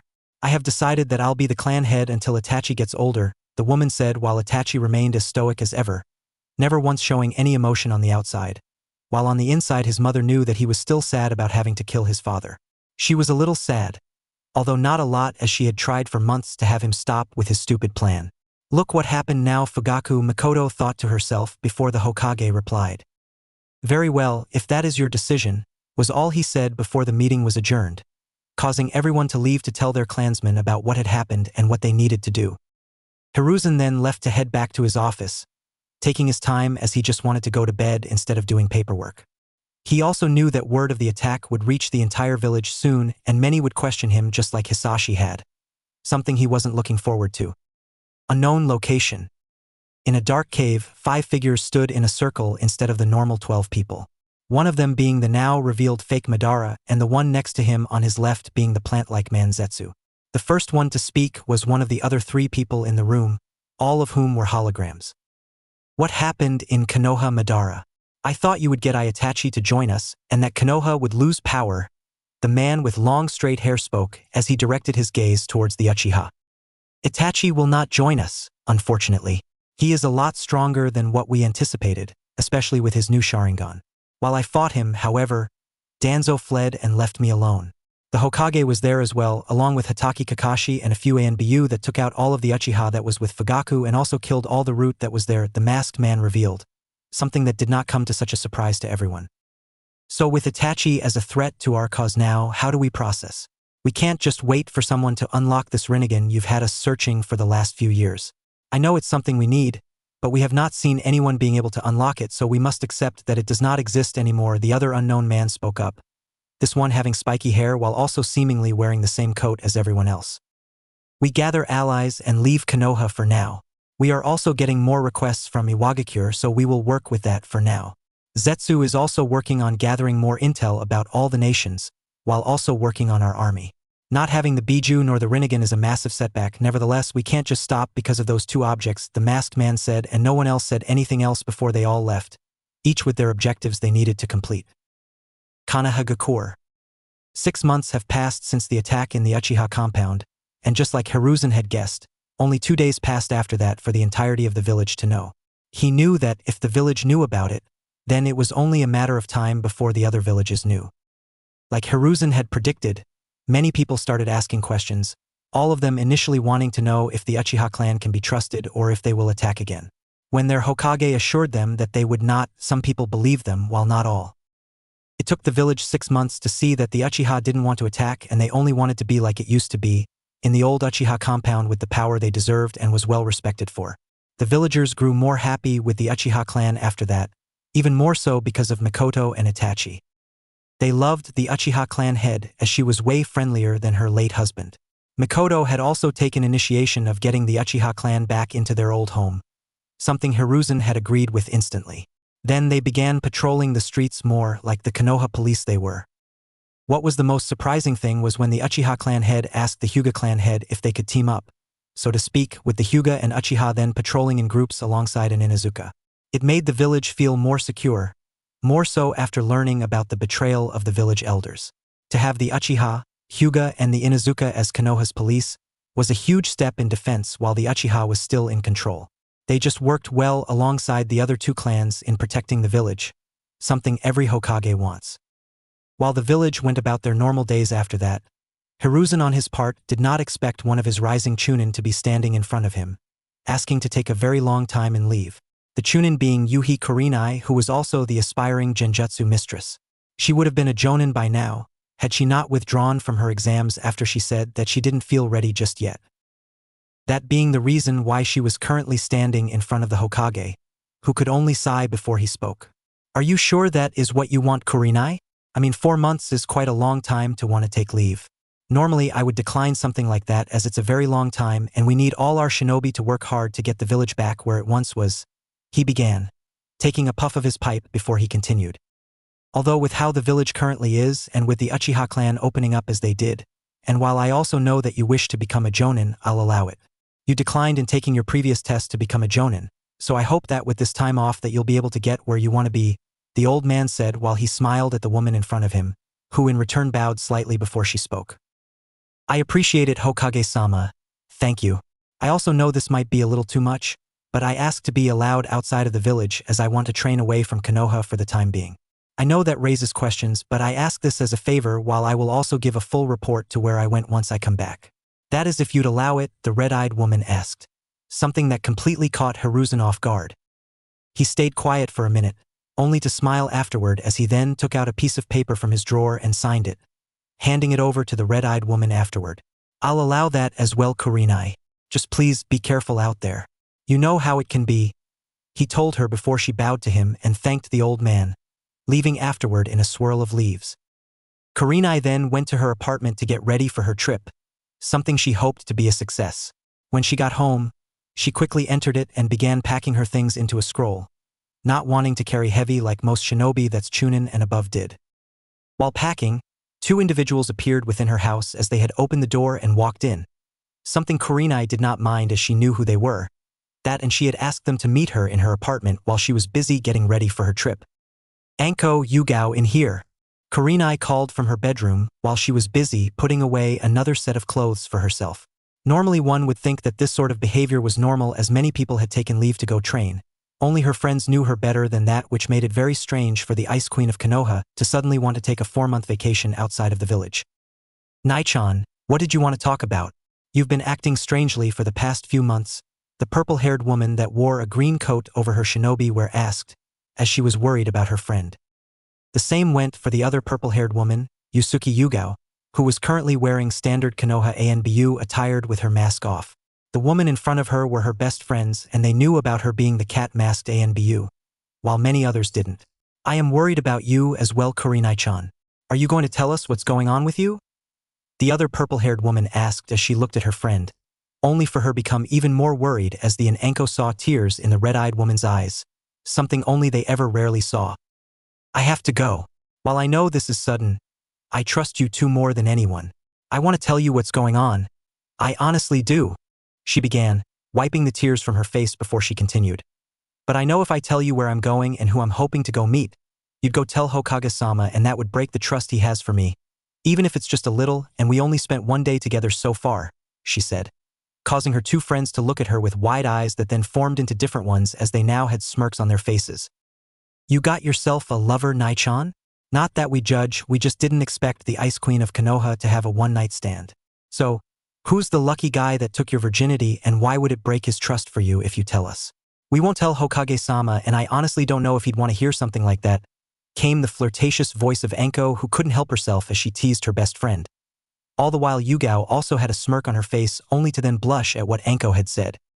Kurenai was fast to respond, standing straight when she did so. What? No, that's not. She sighed before composing herself to explain better. That's not what I meant, Anko. I slept with no one, and most likely won't for a very long time. There is no one in this village for me. They're all just a bunch of perverts. But we're getting off track now. I asked you both to meet me here to ask if you would be able to meet me in the Forest of Death in 4 months' time. I know it's strange to ask this now, but I can't say more than that at the moment. Just please trust me. You're going to get a surprise of a lifetime then. She spoke to her friend with a small smile on her face. All the while she was just gambling with everything she told them, something she would normally never do. Kurenai for one did not know when Naruto would return or that when he returned if he would want to meet her two friends. She didn't even know how she'd get to where he was, hoping to maybe find a boat that was willing to travel towards the island. Then she had to hope that Naruto would let her onto the island as she knew that the island was surrounded by whirlpools. Anko and Yugao did not know what else to say or think, so they agreed with their friend as they trusted her. They only wondered what kind of surprise would await them in that place of all places. They then spoke for a few more minutes afterward, only for Yugao to say that she had to leave as Bijū duties called while Anko had to go back to her own job.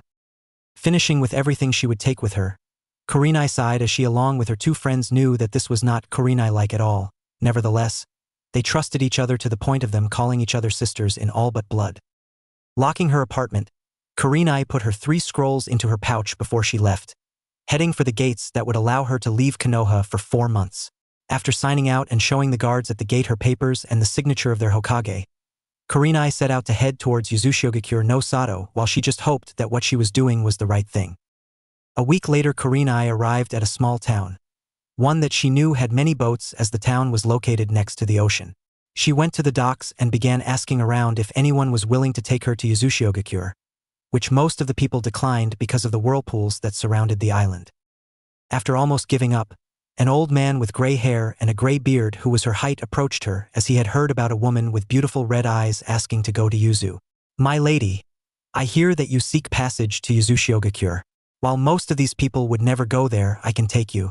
Although it will cost you a few ryo while I can only take you so far. You must know of the whirlpools that surround that island. Yes? He asked, and Kurenai nodded, glad that she finally had someone that was willing to take her towards the island, even if it wasn't all the way. Very well. I'll take you there. How you get across those whirlpools are up to you. We leave in an hour, the old man told her, after which she paid him half of the money he asked, saying that she would pay him the rest when getting to where he could drop her off. The old man agreed to it, knowing that it was wise of the young woman to do so. They did not know that she was a shinobi, as Kurenai had taken her hitai off while along with her chunin flak jacket. An hour later, just like the old man had said, Kurenai was on the boat that would take her towards Yuzushiogakure. All the while she just hoped Naruto was still there, or else she would have waited a lot of time and money. She was acting very unlike herself. She knew that Kurenai just knew that this is what she wanted to do, as she wanted to help Naruto in any way she could while trying to build a better friendship with the young boy. She took initiation into her own hands at making right with the young boy, for she had promised his mother so long ago that she would be his friend. His mother had done so much for her and she failed her son, something that caused her to cry herself to sleep many nights the past few months. Now she was heading towards the island. Naruto had told her that he would go to train, something that was still a bit confusing for the red-eyed woman, as she thought that the entirety of the island was in ruins. With Naruto being away for so long, she could only hope that some part of it had managed to survive and that Naruto was okay. Yuzushiogakure. While the rest of the world went about, Uzumaki Naruto trained each day for the past 6 months till he dropped. He would wake up each morning to first eat, then shower, followed by him brushing his teeth. Then he would get dressed and went to the training room where he has spent countless hours each day to train. His sensei had him started with the Deva Path and its derived jutsu, the first one being the exact ability that he had used all those years ago where he had his first kill, the Shinra Tensei. Naruto loved the ability, although it took him a week before he was able to use it. At first, he put a little too much chakra in it and blew the crates he had stacked for himself within the training room to pieces along with a part of the floor and the roof. It was then that the seals within the training room activated, which caused the damaged parts of the room to repair itself, something that fascinated Naruto to no end. It then took him another week to master the Shinra Tensei, as the Jubi had explained to him that it was because of his eyes and the tomo in them that he was such a fast learner. The massive entity had also told him that while the Sage of Six Paths was able to use the ability, his version of it was much weaker than Naruto's, while it also took the Sage years to find out about the abilities of the Rinnegan, something he knew because of the Kyuubi's memories. After mastering the first jutsu of the Deva Path, the Jubi began to teach him how to use the Bansho Tenin universal pull, which he took 2 weeks to master. Those were the first two abilities, where the first one was a defensive jutsu able to not only push anything away from him but also destroy anything depending on how much chakra Naruto put behind the ability. The Bansho Tenin could pull anything towards him while he had his hands stretched out, just like with the Shinra Tensei. No one and nothing could escape his universal pull, while that also depended on how much chakra he used on the ability. The more chakra he used, the less chance for whatever or whoever he pulled to have a chance to escape. Then came the ability that Naruto took a lot longer to master, for the Jubi told him that because he has yet to learn anything about the elements, he would have a harder time to master the Chibaku Tensei. He also advised Naruto that as soon as the black sphere appeared, that he should dissipate it as soon as possible or he would risk destroying the entire island. Only when he mastered the jutsu, which took him an entire month with the help of the Jubi, was he able to get it right. He learned that the more chakra he put into the small sphere, the more it could pull towards it, as the Chibaku Tensei was an ability that created a sphere in between his hands that then hurls into the sky. Naruto learned over the month when mastering the ability that he could create the black sphere without pulling anything towards him as he did before, as the Jubi said that in the beginning, he unconsciously activated the sphere while it was in his hands. It was only because it's Naruto's ability that it did not pull him, or else he would have been dead. After mastering it and after the sphere was where he wanted it to be, he could then activate it with his chakra, which would cause the sphere to start acting like another source of gravity, one that pulled anything and everything to it. Naruto also learned that he could increase the spheres he created, although the more spheres he created the more dangerous the ability became. It also costs a great deal of chakra to make one sphere, let alone 10 or even more if he wanted to. Nevertheless, Naruto had too much chakra for him to even feel that he used something, which made the Jubi glad, as Naruto would never fall into chakra exhaustion while his chakra just kept on growing and becoming more the older he got. The redhead, whose hair had also grown much over the past 6 months to reach just below his shoulder blades, also learned that at the moment his Deva Path had one drawback, When he used an ability, he would have to wait 10 seconds before he could use either the same ability again or a different one from the Deva path. That was when he started training to lessen the time, getting to only 3 seconds between the usage of his abilities. He wanted to get more seconds off, only for the Jubi to tell him that for him to get to even 0 seconds, he would require all 9 Tomo in his eye. After learning and mastering the first path, Naruto unlocked his 3rd Tomo in each eye, which he could feel, as he also felt stronger and felt that he had way better control over his chakra. The Jubi had told him that it was true because of him still growing and his chakra still growing with him and become much more. He would need all 18 Tomo to have the absolute perfect control over his chakra. It was a little disheartening for the redhead at first, only for the Jubi to then tell him that at the moment, he had better chakra control than even a Kage could hope to have. The only reason why it was different for him was because of his chakra's density, something that made Naruto smile. He didn't care that he was becoming stronger than everyone else on the planet, for he was not one to boast about strength, then to use it in a bad way like taking over the entire planet. He wanted to get stronger for himself and to protect anyone close to him, which at the moment was only Kurenai, albeit slightly, as they only spent 1 day together over 6 months ago. After the first path came the second one. The Jubi wanted him to learn the Preta path. Luckily for them, the training room had another system in that Naruto discovered after 3 months. It was a seal that once someone pours a little chakra in the training room would then be filled with various forms of objects that Naruto could use to train with. One such object was a seal that could, once pouring a little bit of chakra into it, emit fire after 30 seconds. The seal also worked with how much chakra the user put in, for it would then turn the chakra given into fire. The more chakra put into the seal, the stronger and bigger the fire would be that would then fire towards the user. Naruto used that to learn how to absorb the fire, as the Preta path conjured a see-through barrier around the redhead. It took him only 2 weeks to master the ability to the point that he only needed to put on hand up to absorb chakra instead of using both hands. After the second path being mastered, Naruto was then told that he would need another person, one that is still alive, for him to train in using his human path. Being alone on the island and sensing no one close to him that wanted to attack him, Naruto left that one for a later day and rather chose to learn the Naraka path. When Naruto chose that one, the Jubi told him that while he will be able to summon the King of Hell, he would eventually be able to summon the Shinigami. Only they both had different abilities, and the Shinigami's ones were mostly unknown to mankind, except for the sealing ability the Yondaime Hokage had used on Naruto, which was a Fuinjutsu created by the Uzumaki clan.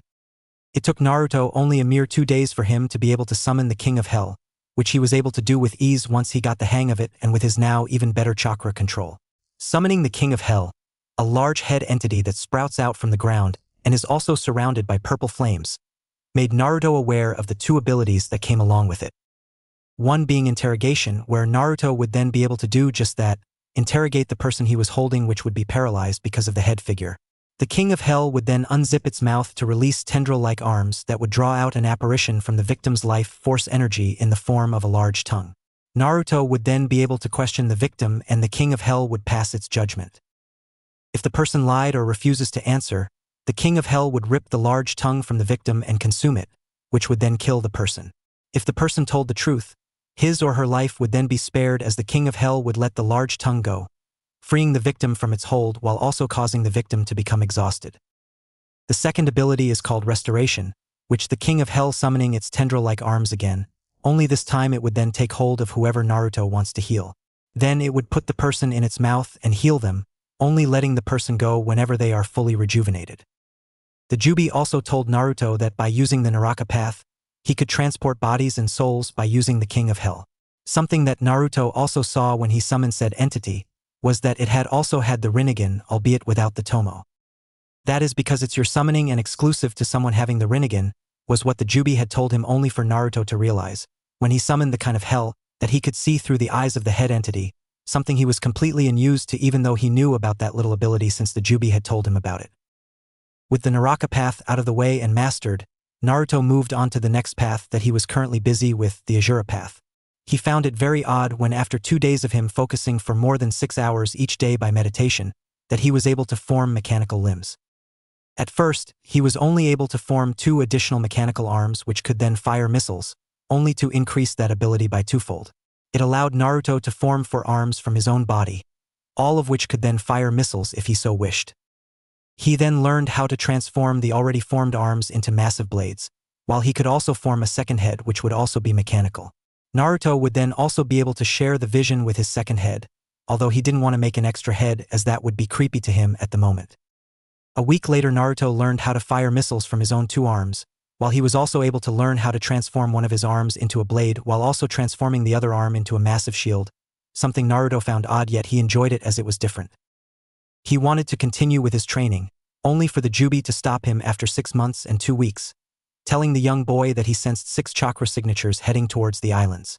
Normally that would not cause someone to think much about, only for Naruto, it did because he knew that no one would want to come to use a Shoigakure because of the whirlpools. He immediately left the underground place he was in and headed towards the ocean, his senses on high alert. That was until the boat drew close enough for him to sense it, and in an instant he sensed her. Kurenai-san is coming here? Why?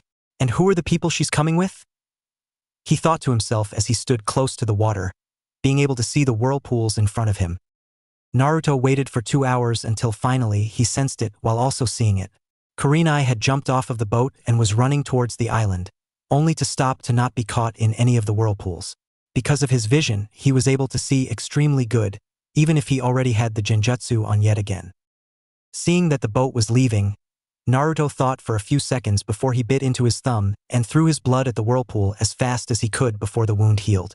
Doing what it did before, the whirlpool dissipated and Kurenai took the chance to run across the water again to reach the island. When she got there, she smiled, glad for many reasons. The first being that Naruto was okay.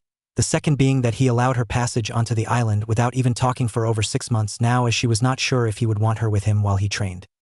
Stopping in front of the redhead, Kurenai spoke before the whirlpool reappeared. "Thank you for that, Naruto. I know this is sudden, I just didn't have any way to talk to you, so I thought I'd come here to see if you're okay," she told him in all honesty, something that shocked the young boy. "You came all this way just to see if I'm all right?" He had to make sure, as no one has ever been this kind to him, all aside from him, his father. He could also not feel any negative feelings coming from her, which made him happy, as he was worried that she might have told the Hokage about him, then sent her to get him back. "That is correct, Naruto. Well, that, and I also came here to see if you wanted some help with the training you're doing. I do apologize if my sudden appearance startled you or made you uncomfortable," the red-eyed woman said, to which Naruto could only shake his head slightly. "No, it's okay. I am surprised that you came all this way just for that, and I appreciate it. You are also more than welcome to stay here, seeing that the boat you came with left. That is if you came here to stay for a while?" he asked, not knowing if she just came to check up on him to then leave or not, as he doubted she could run back across the water to find land again. "I did, if that is okay. This is really unlike me, I must admit. I guess I just came on instinct and on a gamble that you'd let me stay here since this is your clan's home, which, by the way, I don't know much about," she revealed to him while smiling a little and looking at the young boy in front of her. Naruto accepted it and welcomed her to Uzushiogakure after that, as he was also a little excited to spend some time with his only friend.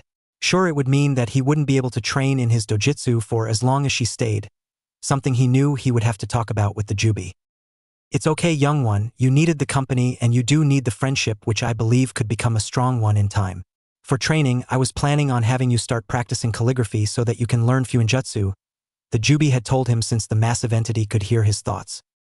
Agreeing with that and happy with the idea of finally beginning to learn the art that made his clan so dangerous all those years ago, Naruto led Kurenai to where he had been living for more than 6 months now. To say that Kurenai was shocked when she saw the place was an understatement, as she had never in her life seen so many books before. She also knew that Naruto was taking a chance with her for even letting her into such an amazing yet dangerous place. All the knowledge that resided within the vault that Naruto lived in would drive many shinobi crazy just to get into the place to take everything for themselves.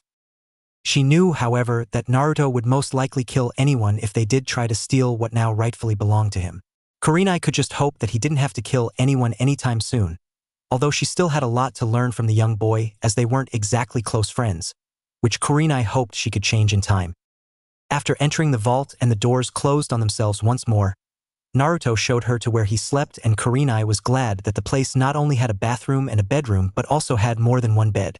She didn't plan for anything and was thankful that her gamble turned out all right, something she promised herself she would never do again without proper planning, as it was not shinobi-like at all, and even more unlike her. Getting herself settled in, Naruto showed her to where the food was afterward and how much he had.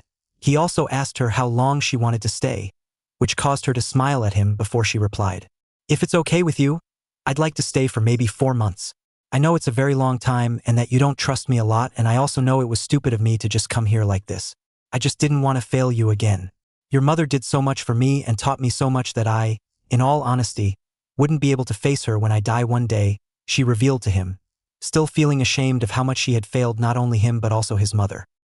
That was when Naruto did something he thought he wouldn't do in a very long time. He went to her and hugged her, although she was taller than him, which caused his head to rest against her stomach. Kurenai, for one, was caught completely off guard, only to return the hug after a few seconds. It's okay, Kurenai-san, you don't have to feel like that anymore. There are many things that I still don't know, even if I know I'm more mature than most children my age, but I know that I can at least give you a chance.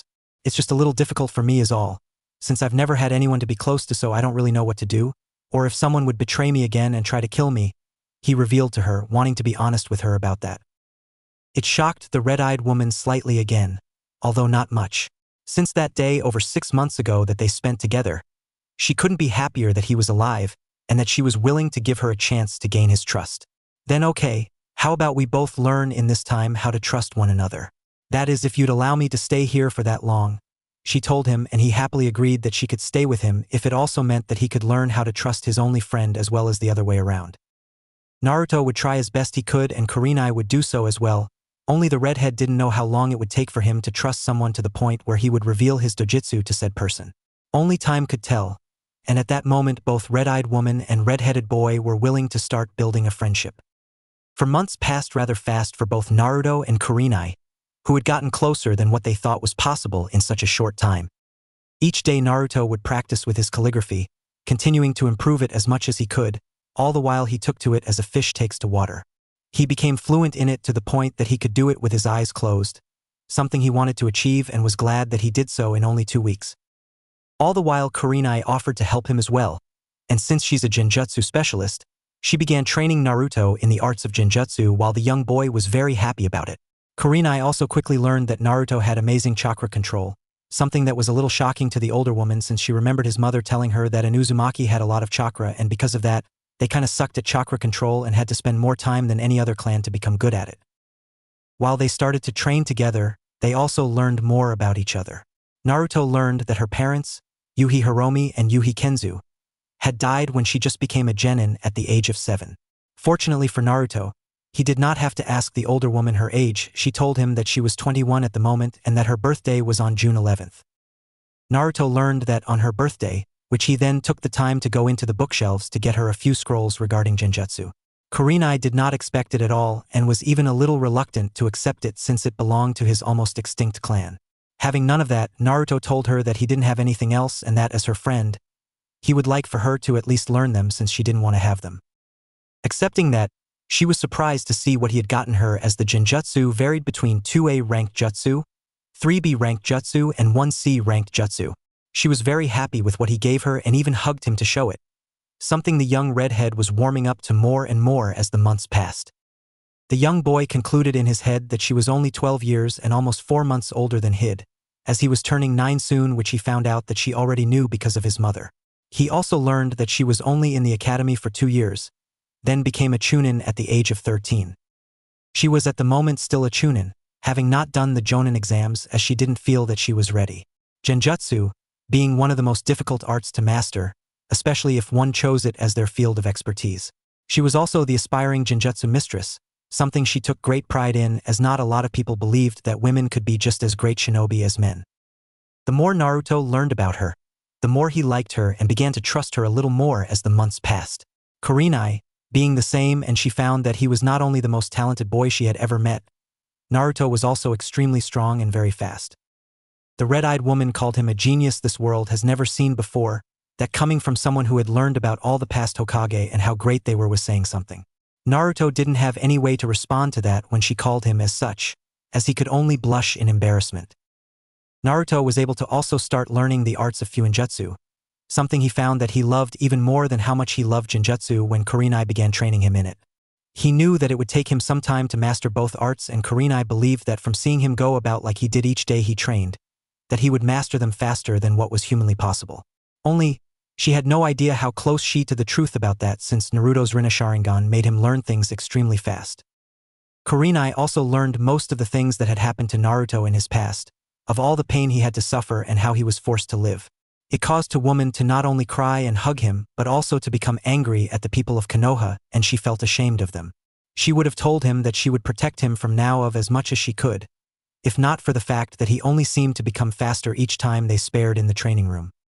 In the 4 months that they stayed together, Kurenai herself had also begun to train even more and become better in her genjutsu while also learning the techniques Naruto had given her. She became better in taijutsu, albeit not nearly as much Naruto.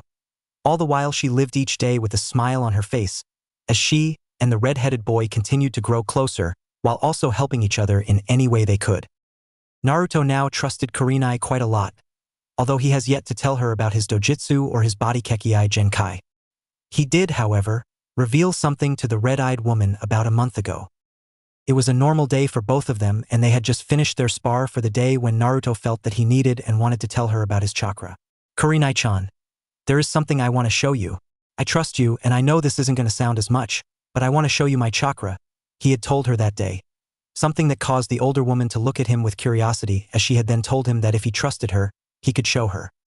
What she saw that day and what she learned that day shocked her to no end. Naruto had channeled chakra to hand so that he could become visible, something that was supposed to be impossible unless one had extremely good chakra control. Although that was not what had surprised her, even though she was a little shocked to come to know that he had that much chakra control already. It was the color of Naruto's chakra, something Naruto himself had learned only a few months back when he was curious about what his chakra looked like. While most people's chakra were blue, some had other colors as it varied from one person to another. The only common thing they all had was that their chakra all only had one color. Naruto's chakra was pitch black and blood red all in one, and while Kurenai was amazed by this, what amazed her, even more, was that she could feel the chakra, something that was supposed to be impossible, especially since Naruto didn't touch her with his chakra-coated hand. He then told her of how much chakra he had and how dense his chakra was, causing Kurenai to only look at him with wide eyes, as she had never heard of anyone's chakra being as dense as Naruto's. The only other person who had dense chakra that she could think of at the moment was the Shodaime Hokage Senju Hashirama. To then learn that Naruto had most likely even denser chakra than what the Shodaime had, and that could be by far, was very shocking to Kurenai. She took a few minutes to process what she had learned that day, only to smile afterward and reinstated her words of him being the most special person ever. Kurenai had also promised him that she would not tell anyone about it, as it took her so long to gain his trust and she did not want to lose it. She also trusted him and knew that even with how strong he was, that he would never hurt her. They both opened up to one another little by little after that, something that made both very happy. Today, however, was the day Kurenai had told him that she needed to return to Konoha since her vacation was over. She enjoyed the time she spent with him and only hoped that he would return to Konoha soon, knowing that she still wanted to introduce the young boy to her friends she had mentioned to him before. That was another thing Kurenai had told him about, that he had a few people back in Konoha who missed him, yet they all thought that he was dead. He learned that they were Mitarashi Anko, Yuzuki Yugao, the Sandaime Hokage Sarutobi Hiruzen, a man called Jiraiya of the Sannin, and another one. The last one was what shocked Naruto the most, as Kurenai had told him of how angry and sad Hitaki Kakashi had become when he learned about his supposed death. The silver-haired Bijū captain had even gone to kill the woman who threw him out of the orphanage in a fit of rage, something that made Naruto want to meet the man. It was also because of that Naruto had decided to go back to Konoha with the Kurenai. She was happy at that, only she did ask what he was going to do with everything within the vault. I'm going to leave it all here, Kurenai-chan, while I'm also going to start with rebuilding this village. It's going to be a side project of mine, as I have a lot planned. I still want to become a shinobi of Konoha. I'm just going to make this like my base of operation, if that makes sense, he told her. Shocking the red-eyed woman, yet also made her happy. She even told him that if he needed any help, that she was more than willing to do so.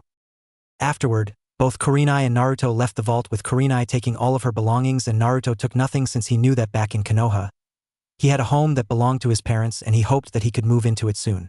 When they left, Naruto made sure to lock the vault as he didn't want anyone to enter it. Not that anyone could get past the whirlpools in the first place, only he didn't want to bet on only that, as the village being destroyed showed that somehow people did get past them. When they reached the shore of, Naruto told the older woman to get on his back, causing Kurenai to instantly blush while also asking why. Well, we don't have a boat to get back to the other side. So I'm just going to run across the water till we reach land on the other side again. He revealed, and Kurenai just sighed as she wasn't even shocked anymore at what Naruto could do. Albeit being very embarrassed about it, Kurenai got onto Naruto's back.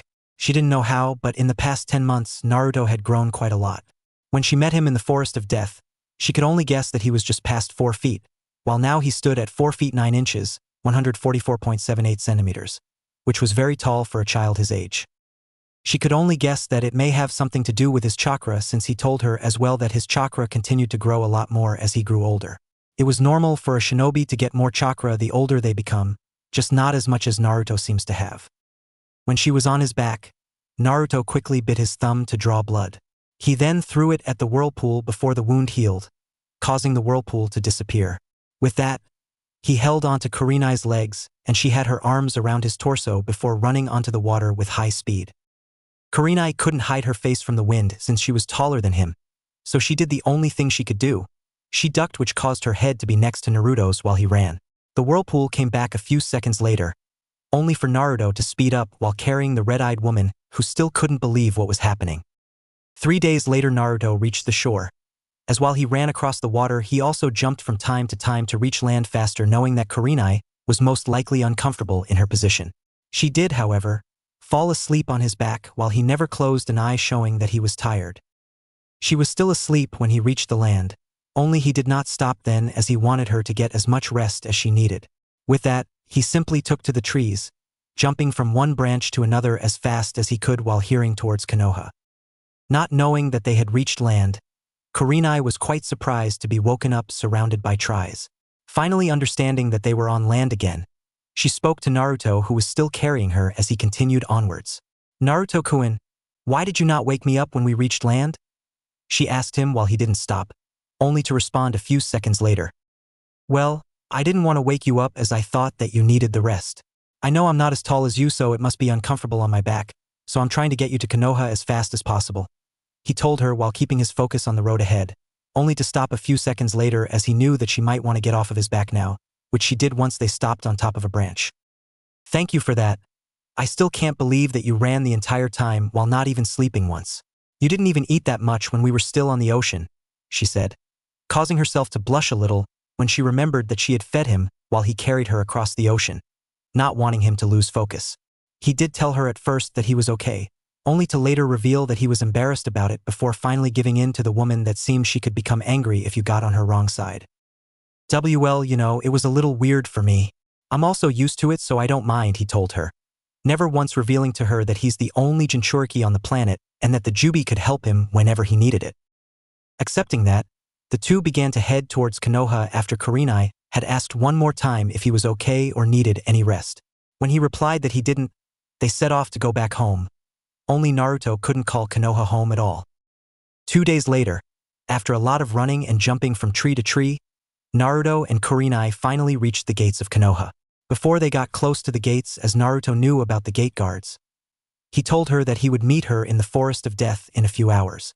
Kurenai knew that he could not enter the gates without being questioned, so she agreed and Naruto disappeared, leaving her to enter the gates alone, where she then signed in. After greeting the 2 gate guards, Kurenai quickly went to the Hokage's tower to report to the old man. She knew that she was going to have to hide a lot, which could result in her being thrown into prison at the least. 5 minutes later, she knocked on the door, receiving a familiar enter, as a response to which opened the doors and went into the Hokage's office. Bowing to the aged Kage slightly to greet him, Kurenai looked up and Hiruzen smiled at her before he spoke. "Ah, Kurenai, welcome back. I hope your leave has done you wonders and that you've rested plenty?" the old man asked, and she nodded before she took out a small paper from her pouch. "I did, thank you, Hokage-sama. I now feel ready for the next Jonin exams as well as getting back out to the field," she replied, handing the paper to the old Kage that had on her written report, which stated that she merely left to go to tea country to relax in the spas they provided, while also saying that she had trained quite a lot to better herself in taijutsu and her jinjutsu. It wasn't a very accurate report, she knew, although Hiruzen didn't mind it at all, as he was just glad that she was back safely, not caring that she gave him a report because he knew she just needed a vacation. Hiruzen, however, didn't even open the report as he then burned it, causing Kurenai to look at him with slightly wide eyes, only for the old man to look at her with a smile on his face. "You didn't need to give me a report of where you went, Kurenai. All shinobi gets leave days. You never once took leave even though you're still a Chunin and hopefully soon a Jonin. Taking 4 months of leave is okay. He told her, to which she bowed to slightly once more to thank him. Really glad that he didn't read the report that she knew was half a lie. After bidding the old man a goodbye, she left his office and headed straight home while Hiruzen just continued with his paper. Glad that the young woman was okay even though what he did wasn't really shinobi-like as it was more grandfather-like. When she returned to her home, Kurenai was met with Anko and Yugao at her door. "Wow, I barely get home and you two are already here," the red-eyed woman said, and her friends welcomed her home, telling her that they also just got back to Konoha from a separate mission and heard from the gate guards that aspiring Genjutsu mistress was back. "Well, I guess it's to be expected," she told her two friends before she opened the door to her apartment and headed inside, followed by her two friends as Yugao then closed the door behind her. When they were all inside with the door closed, Anko smirked and stared at her red-eyed friend. "So, when do we get to meet his surprise you told us about before you left? And don't think we've forgotten Nai-chan," came the luscious voice of Anko as she loved to tease her friends, something they knew quite well. Sighing, Kurenai spoke. "I know what I asked you to before, and I do still have a surprise for both of you. I just want a few other people there now as well, so I think it would be best if we met in Hokage-sama's office in an hour if that's okay," she asked, which caused both Anko and Yugao in giving her strange looks. "Well, as long as I get to see what this surprise is, then I don't care where we meet. Although, what does Hokage-sama have to do with this?" Anko asked, and Yugao also wanted to know, both of them waiting for their friend to reply. A few seconds later, the red-eyed woman did. "Please just trust me. I have to go now, but before I do, can one of you go and also get Kakashi? Drag him to Hokage-sama's office if you need to," she said before she left, heading towards the Forest of Death and not giving her friends any chance to say or ask anything else. Both women sighed before they left to do what Kurenai had asked, Anko being the one to fetch the silver-haired shinobi, which she hoped he was in his apartment. When she reached his place, she knocked on the door, and a few minutes later the door opened, revealing the masked man who looked to have just woken up from his sleep. "Anko, what a lovely surprise," the silver-haired shinobi spoke in a lazy tone of voice, while still holding onto the door handle. "What can I do for you?" he asked, knowing that today was his day off and he just wanted to sleep in for the day as he got very little of that nowadays. This is going to sound strange as even I don't know what's going on, but Kurenai has asked us along with Yugao to meet in Hokage-sama's office in an hour. She began as a smirk then appeared on her face. "Now, do you think you'll be able to make it, or am I going to have to drag your lazy ass there?" she asked, really hoping that he would choose option number 2 for she loved playing. Kakashi could only sigh before he replied, "Fine, I'll be there. No need to drag anyone, crazy woman." The last part he said softly for only him to hear, which to his luck did not happen as Anko now had a more devious smirk on her face. "What was that, Kakashi-kun?" she asked as snake came out of the sleeves of her jacket, causing the silver-haired man to gulp before he disappeared in a swirl of leaves. All the while Anko just smirked and began chasing him while both headed towards the Hokage Tower. Yugao, for her part, after Kurenai and Anko left, went straight to the Hokage to inform him of the meeting that Kurenai had called for between the few of them, saying that she had a surprise for them. Hiruzen was surprised, to say the least. Nevertheless, he was never one to say no for surprises, as long as they were good and didn't give him more paperwork. Kurenai arrived in front of the gates of the Forest of Death only 10 minutes later, heading straight into the forest without a second thought. She was then about to search for Naruto, hoping that she wouldn't need to search the entire forest as that would take weeks. Luckily for her, the second she entered the forest, she heard the familiar voice from beside her. "Looking for me, Kurenai-chan?" came the voice of Naruto, who was sitting on a tree branch next to the tree Kurenai was on. Looking over, the red-eyed woman smiled, knowing how hard it could actually be to find the redhead, since they had stayed together for 4 months, in which Kurenai also discovered how good Naruto was at stealth. "I didn't expect to find you this close to the gates, Naruto-kun. Something tells me you were waiting for me," the black-haired woman replied while standing on the branch across from Naruto, who then stood up before he responded. "Well, I did say that I would meet you here in this forest soon, did I not?" he asked the rhetorical question as Kurenai just giggled at his response. "That you did, Naruto-kun. Now, are you ready to meet the others?" she asked, as it was something she and Naruto had agreed to well over a week. Now, once Naruto heard the story Kurenai had told him about what the select few people did that cared for him. Nodding his head, he and his best friend headed off towards the Hokage Tower, while Naruto put the hood over his head that was a part of coat that he wore, which was all black. He did not want anyone to see him just yet, for the only person he could say he trusted was now beside him, and she never called him anything bad. They took their time to get there, while also making sure to stay away from any public places for Naruto to stay hidden. When they did reach the Hokage Tower an hour later, Naruto told her that he would wait outside until he was certain that it was just a few people she mentioned before. He could sense more than that amount of people within the Hokage's office, which was the reason why he told her that. Agreeing with him, Kurenai quickly went up. The doors were luckily open so she didn't have to knock, while she was also glad that everyone was there that she asked for. Stepping inside, she spoke after she gave a slight bow once again. Hokage-sama, thank you for allowing this sudden meeting. I know this must come as a surprise since I just returned from vacation, but I have someone that I know you'll want to see, all of you. The only request this person has before entering is that it will be only us in this room and not those hiding in the shadows, she told her superior, something that caught Hiruzen and everyone else in the room slightly off guard. Very well, he replied and waved his hand, signaling for his personal A and Bijū that were hidden in the room to leave. Once they did and once Naruto sensed it, he also disappeared from his spot only to then reappear in the Hokage's office next to Kurenai. When he appeared in the office, everyone within became a little on edge as it was not something they expected. They thought that the person would walk through the doors, not just suddenly appear in front of them in what was most likely a shunshin. Hiruzen also didn't like the fact that his face was hidden, wanting to know what was going on, which Naruto could feel since everyone in the room beside Kurenai had a few negative feelings that were directed towards them. This is not what I expected, Kurenai-chan. You don't have any negative feelings towards me, while everyone else is on edge, which makes it seem like they would attack me at any moment, Naruto replied as he stepped back slightly, thinking that he had made the wrong call. Kurenai, however, did begin to feel negative emotions which Naruto could feel, only they were directed towards the other people in the room.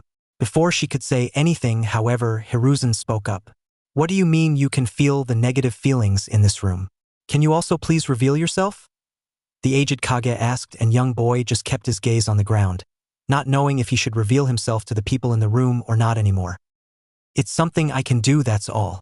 I also did come here to reveal myself to you all, only the door is still open.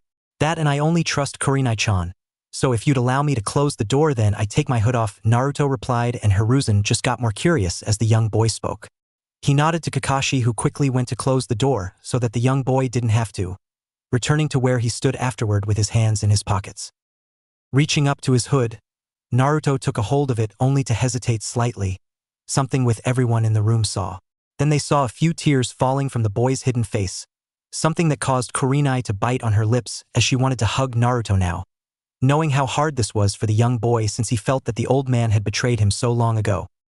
Hiruzen was about to speak once more to ask why the boy was crying, only for the young boy to speak first. Why, you were my Gigi once. Now I can't even look you in the eyes. I know that not everything was your fault, but you are the Hokage. I don't blame you for everything, not any one of you. I just would have liked to be treated like everyone else, and not as a monster. Naruto sobbed softly, and Kurenai knew that he still had a lot of pain hidden within himself. He then took off his hood, revealing his long, spiky red hair before he looked up and met the eyes of a stunned Hokage. The Sandaime Hokage instantly knew who this boy was, although everyone else struggled a little bit to identify him. Only when they saw the 3 whisker marks on either side of his cheeks did they all gasp. Anko and Yugao were brought to tears, just like Hiruzen and Kakashi. And Naruto? Came the voice of Hatake Kakashi, who couldn't believe his eyes. The red-headed boy turned his head towards the masked man and smiled slightly. I heard what you did to the old lady who threw me out of the orphanage, Kakashi-san, was all that he could say while tears ran down his cheeks before the silver-haired man rushed to hug him, something that shocked no one as everyone else in the room wanted to do the same thing. Taken off guard by the sudden action, Naruto sobbed while Kakashi hugged him, still not believing his eyes that the boy they all thought to be dead was right in front of them. After a few minutes, the silver-haired man let him while wiping the tears from his face. How are you still alive and where were you? The half-masked man questioned, still in shock like everyone else except Kurenai. Naruto then told them that he was chased into the forest of death, where he then had to learn how to survive on his own. To say that all of them were angry at the villagers was an understatement, as Kakashi felt the need to bring a few certain people back to live somehow, just to be able to kill them himself. Wiping the tears off his face, the Hokage looked at Naruto with a sad smile. I know that an apology is way too late, Naruto-kun, and I know that I failed you. I truly am sorry for acting so late and for being so blind, came the sad tone of voice of Hiruzen while Anko and Yugao couldn't hold it anymore as both women went to hug him, Naruto allowing it while they hugged him together. It really is you, came the still sobbing voice of Yugao before she let go of him, not certain how comfortable he was with hugging people or being hugged. Anko, however, did not stop until a few minutes later, only for her and everyone else then to look at Kurenai to explain to them how and when she met Naruto. That was until Anko remembered that she and her red-eyed friend had run into him months ago in the Forest of Death, while she grew a little angry at her friend for hiding this big a secret all this time. Nai-chan, how could you? We ran into him together, and it seems that you two know each other actually, Anko said while wiping the tears off of her face. The red-eyed woman looked at Naruto, who in return just gave her a small smile. I went back afterward to make sure that he was okay, as it's very uncommon for another to even go into the Forest of Death, let alone live there. That is where we met, and when he revealed his identity to me, I couldn't just do nothing. So, I asked to be his friend. She gave Kakashi a small smile at that, who in return had his attention on Naruto while also listening to Kurenai. He gave me a chance and I took it.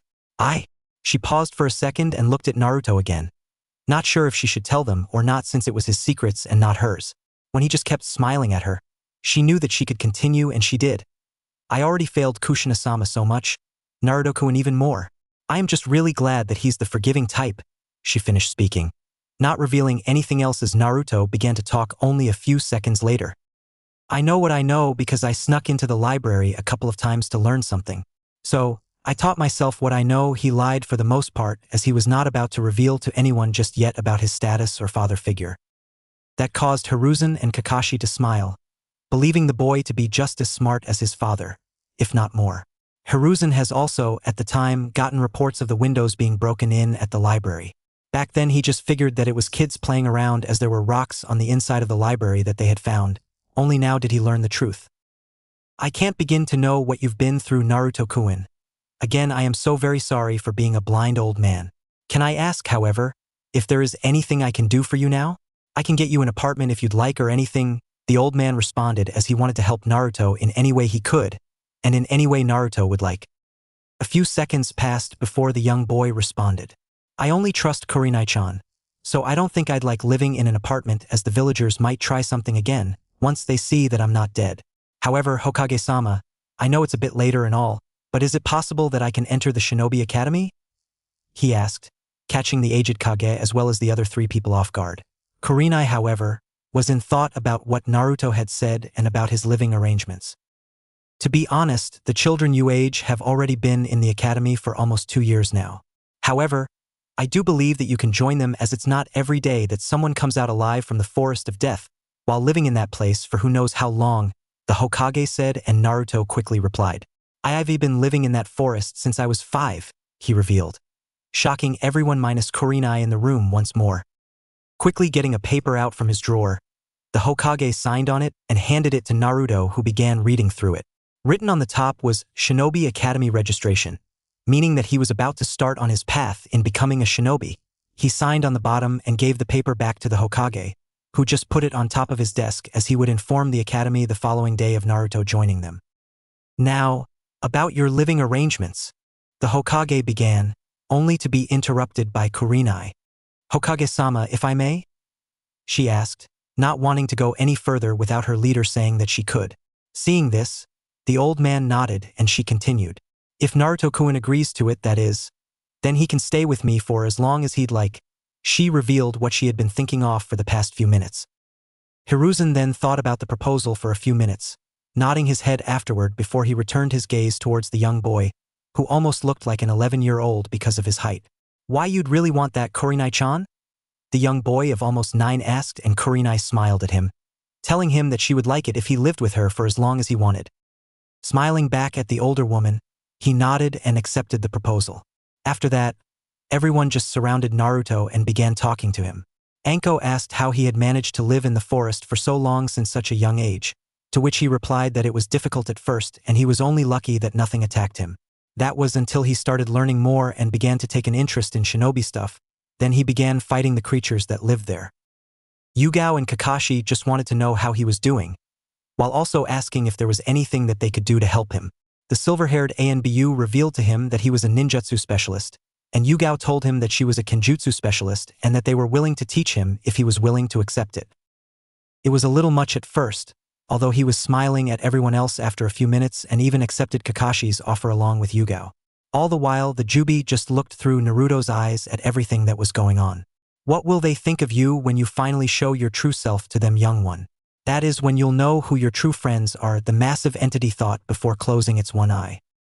Every one of them even told Kurenai that they were willing to help in any way they could, be that buying clothes for Naruto and even food for them. The red-eyed woman was grateful at that and thanked them, while the Hokage also told Naruto that because of his mother, since he knew who she was because of Kurenai, he believed, he would also be getting a stipend each week as it was money that belonged to her, which she had said now belongs to him.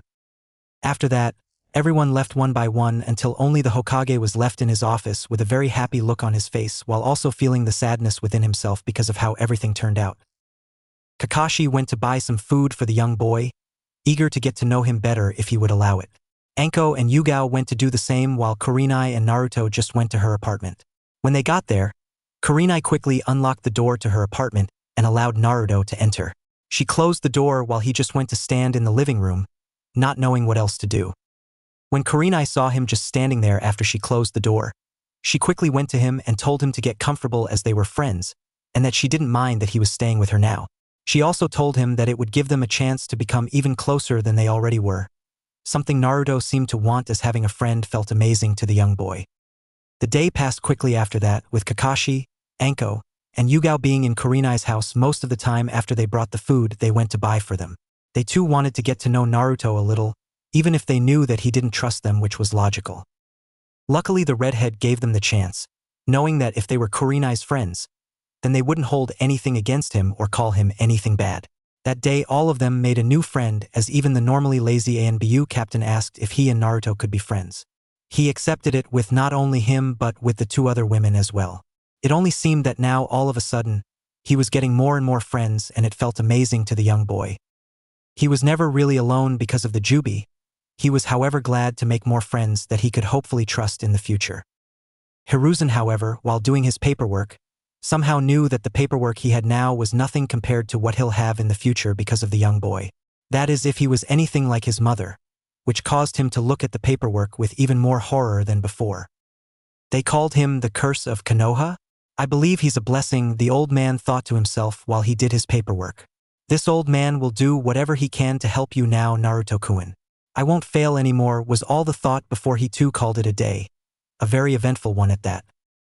Kakashi, Anko, and Yugao left before it became dark that night, all with the promise to see him soon. They did not forget about their jobs. Only now they would take their free time to try and become better friends with Naruto, as they didn't want to fail him again as well. Kurenai, unfortunately, did not have a second bed, yet Naruto told her that it was okay and that he would sleep on the couch, which was a lot more comfortable than sleeping on the ground for almost 4 years. Naruto and his new friends went to bed that night with smiles on their faces, all of them so happy that they got a second chance just like Kurenai got. I won't fail you again, Naruto, they all thought before they fell asleep, not knowing what the future held, now more than ever.